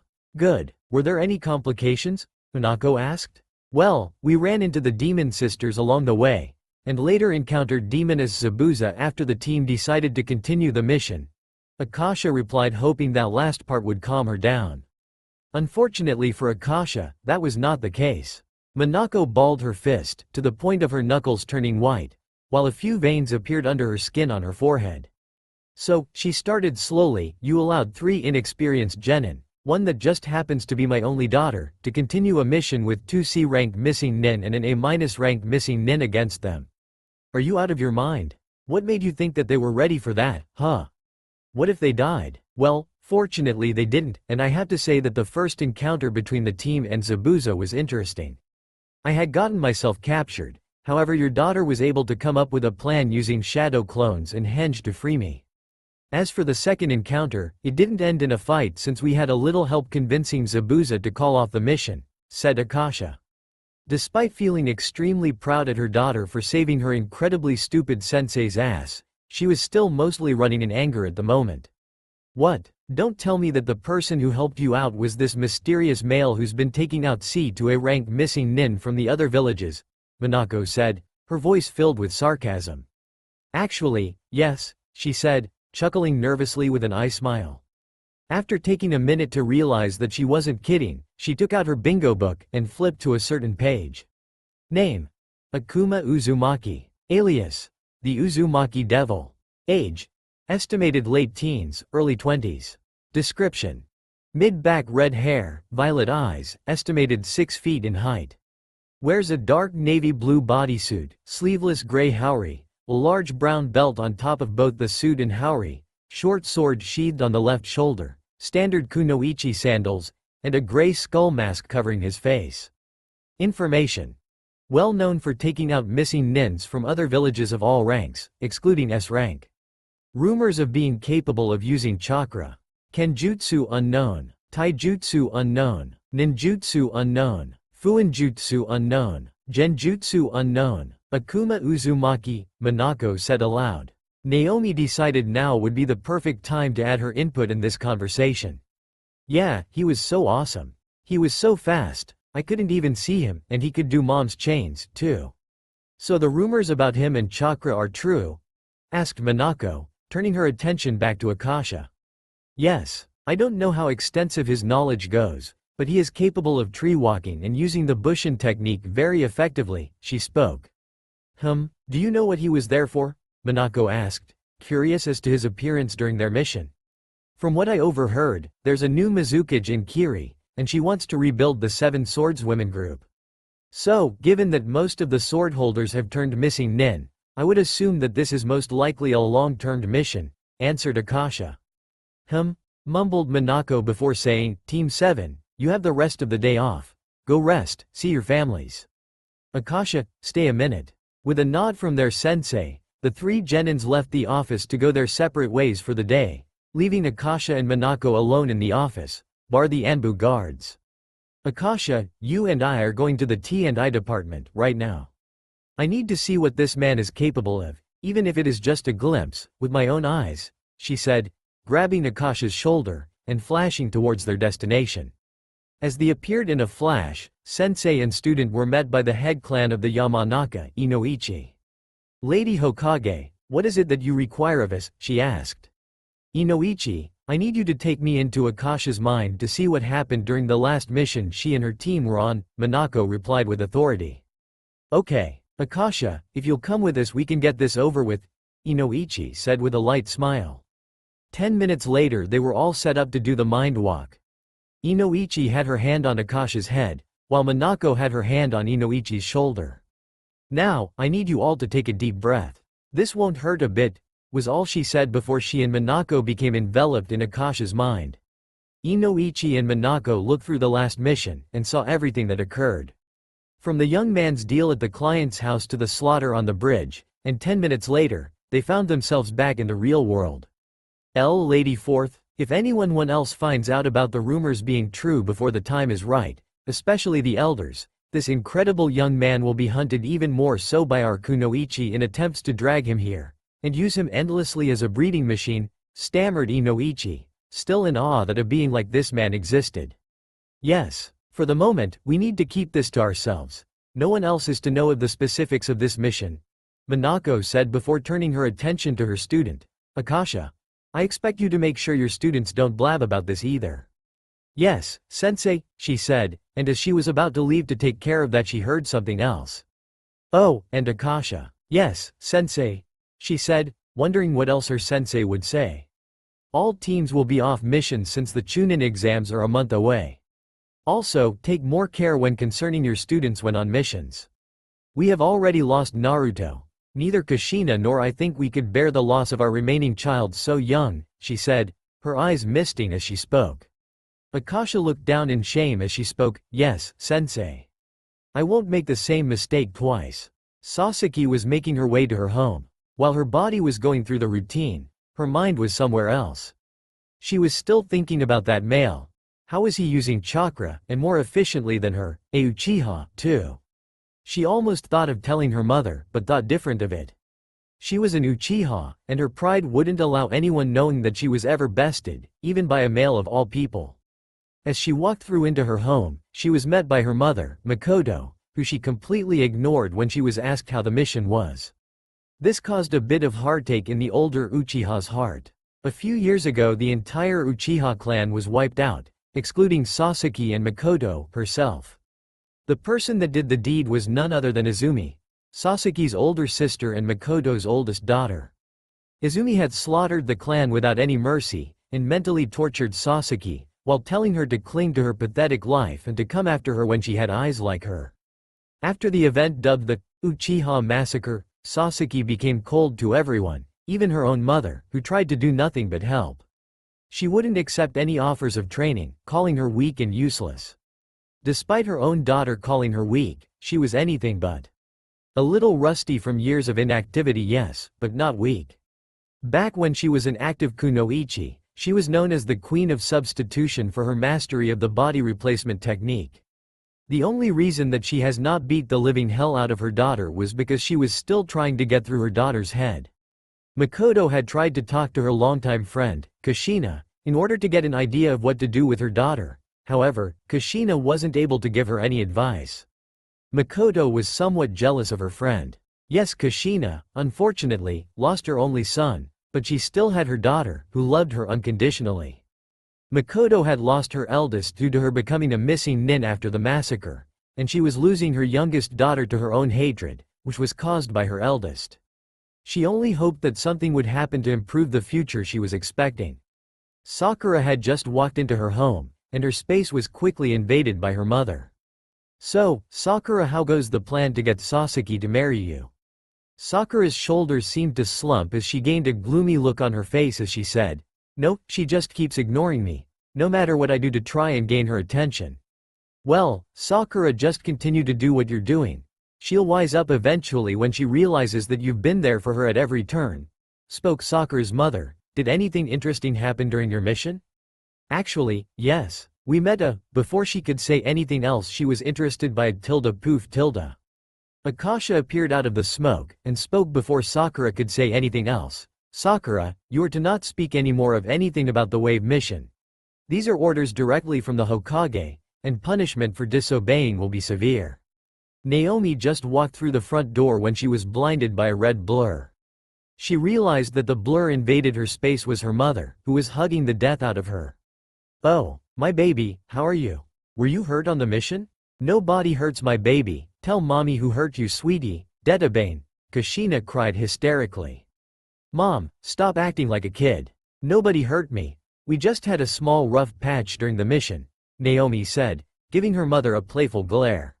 "Mo," Kushina said, as she pouted while crossing her arms, "sorry, Naomi. I was just so worried about you. This last mission was your first one outside the village." "It's fine, Mom. Besides, we had some unexpected problems as well as help during the mission," Naomi said. "Oh really? Care to fill me in?" asked a curious Kushina. "While we were traveling to Wave, we got ambushed by the demon sisters of Kiri. But Akasha-sensei tricked them into thinking she was dead, and captured them. Then, we ran into Zabuza, and Akasha-sensei got captured.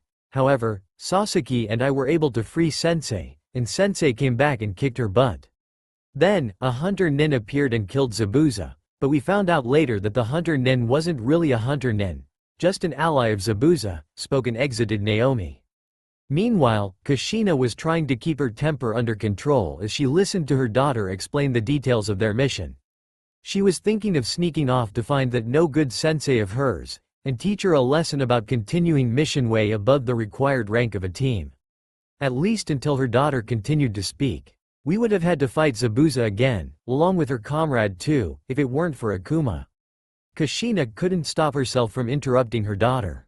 "Akuma Uzumaki, the Uzumaki devil," she said, wanting to make sure she heard right. "Yeah, that's the guy. He was so awesome. He was so fast, I didn't even see him move at all. He could even use chakra." Sensei was teaching us the tree walking exercise when Sasaki got mad that he was laughing at her for messing up, and then she called him a useless male, and that was when he walked right up the tree with no problem at all. A day later, he fought with both Zabuza and her accomplice, and he kicked their butts without any cool jutsu.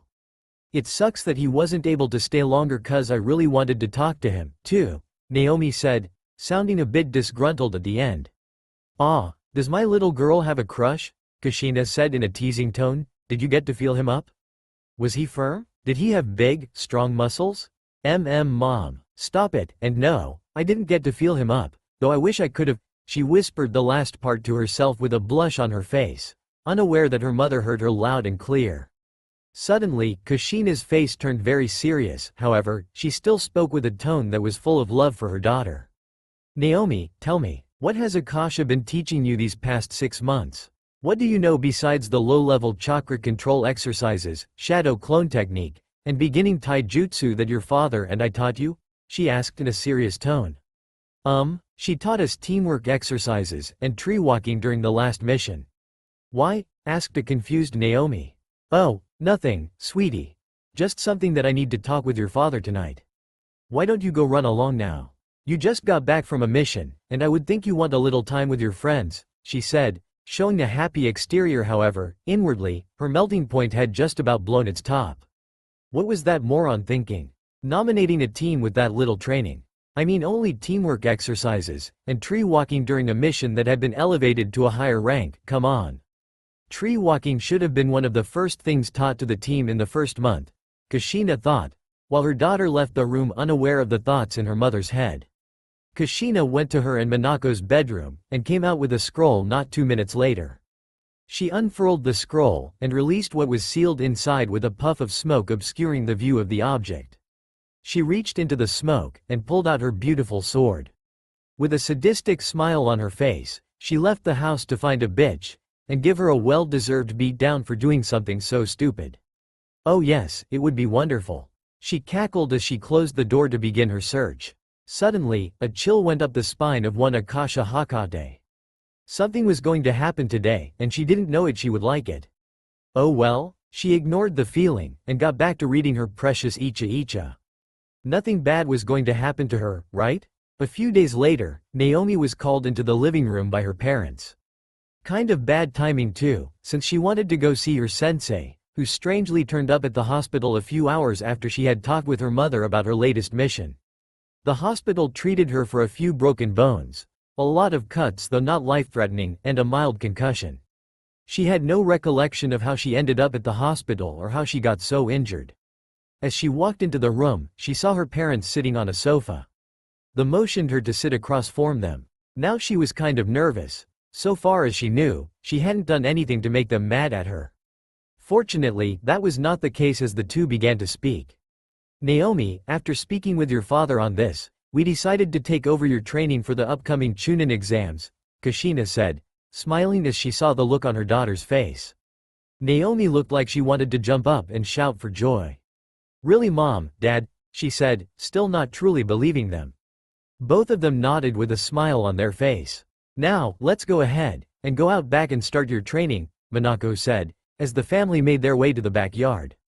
Now, Naomi, we want to see how far you have gotten on tree walking. Once we assess that, we can figure out what to start you on next, alright? Minako said, calming her daughter down. As the parents watched their daughter perform the exercise, they couldn't help but feel proud at how far their daughter went while tree walking. They both decided that her tree walking capabilities were good enough to start on water walking. Alright Naomi, follow us, and we'll teach you a new chakra control exercise that will give you better control over your chakra, spoke Minako, as she, Kushina, and Naomi left their home to continue training. They arrived at the hot springs, which confused Naomi. How would this help, she thought. Both Minako and Kushina stepped onto the water and, to Naomi's amazement, they didn't fall in. They chuckled quietly as they saw her face before speaking. Now Naomi, what you need to do to complete this exercise is to channel your chakra to your feet. This technique requires more chakra than tree walking, and if you don't pump enough to stabilize your feet on the water you'll fall in. Her excitement getting the best of her, Naomi jumped on top of the water while channeling her chakra. She didn't stand on the water, she sunk. Not a second later she jumped out screaming, "Owie! Owie!" She suddenly glared at her smirking parents' faces. Why didn't you tell me it was hot, Dedabane? Well, think of this as motivation. The better you get at water walking the less the hot water hurts you, spoke an amused Kushina. Grumbling about terrorizing her parents with an abundance of pranks, she cautiously tried the exercise again. Her feet went ankle deep into the water. Much better than the first time due to better concentration, but it still could be better. Seeing their daughter's improvement, Kushina decided to add another incentive. Naomi, if you get this exercise down, and get to running on top of the water at the end of the day, we'll teach you a few ninjutsu. This got Naomi's motor running as she spent the next several hours water walking. Naomi now laid on her back beside her parents, covered in seat, her arms and legs were eagle spread, and she was breathing heavily. She did it. She may be tired as hell, but she completed the water walking to her parents' expectations. Both parents were extremely proud of their daughter. She met and exceeded their expectations. Good job, Naomi. You deserved a good rest as well as the reward you will receive tomorrow, thought Minako and Kushina thought simultaneously.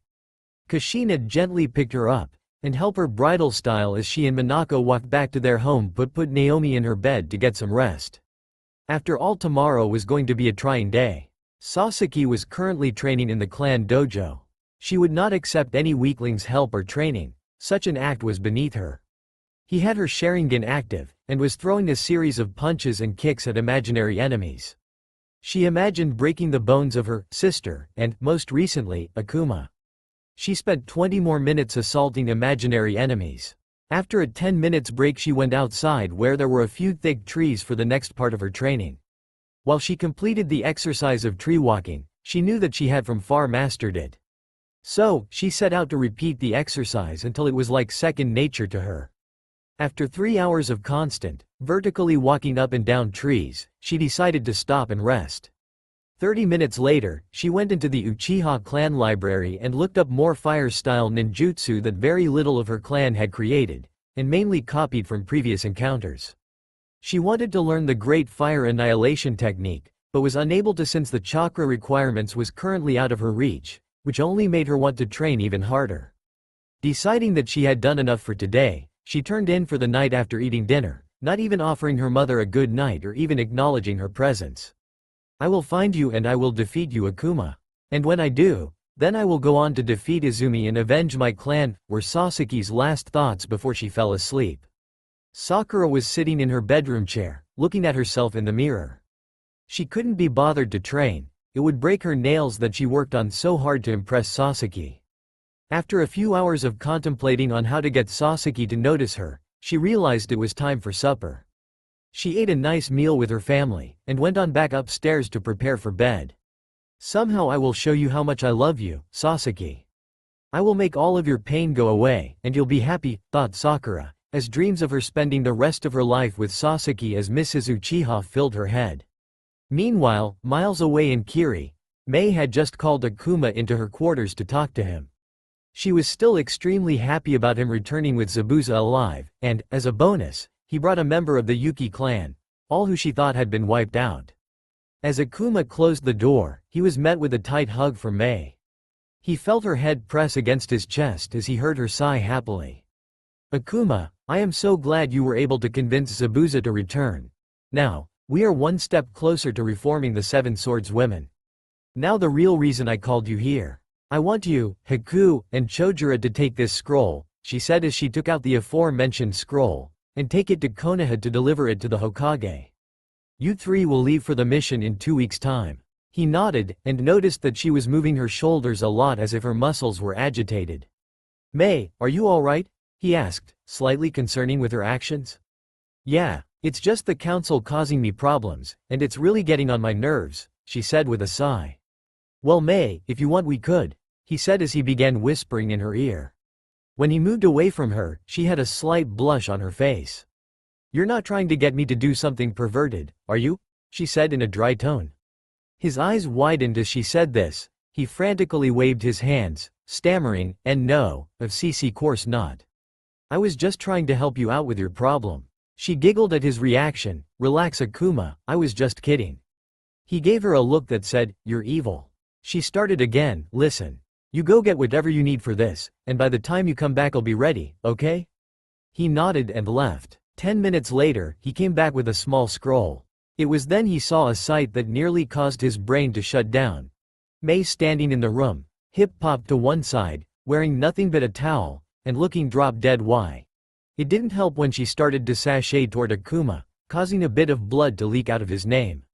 Is Akuma having naughty thoughts about his innocent girlfriend?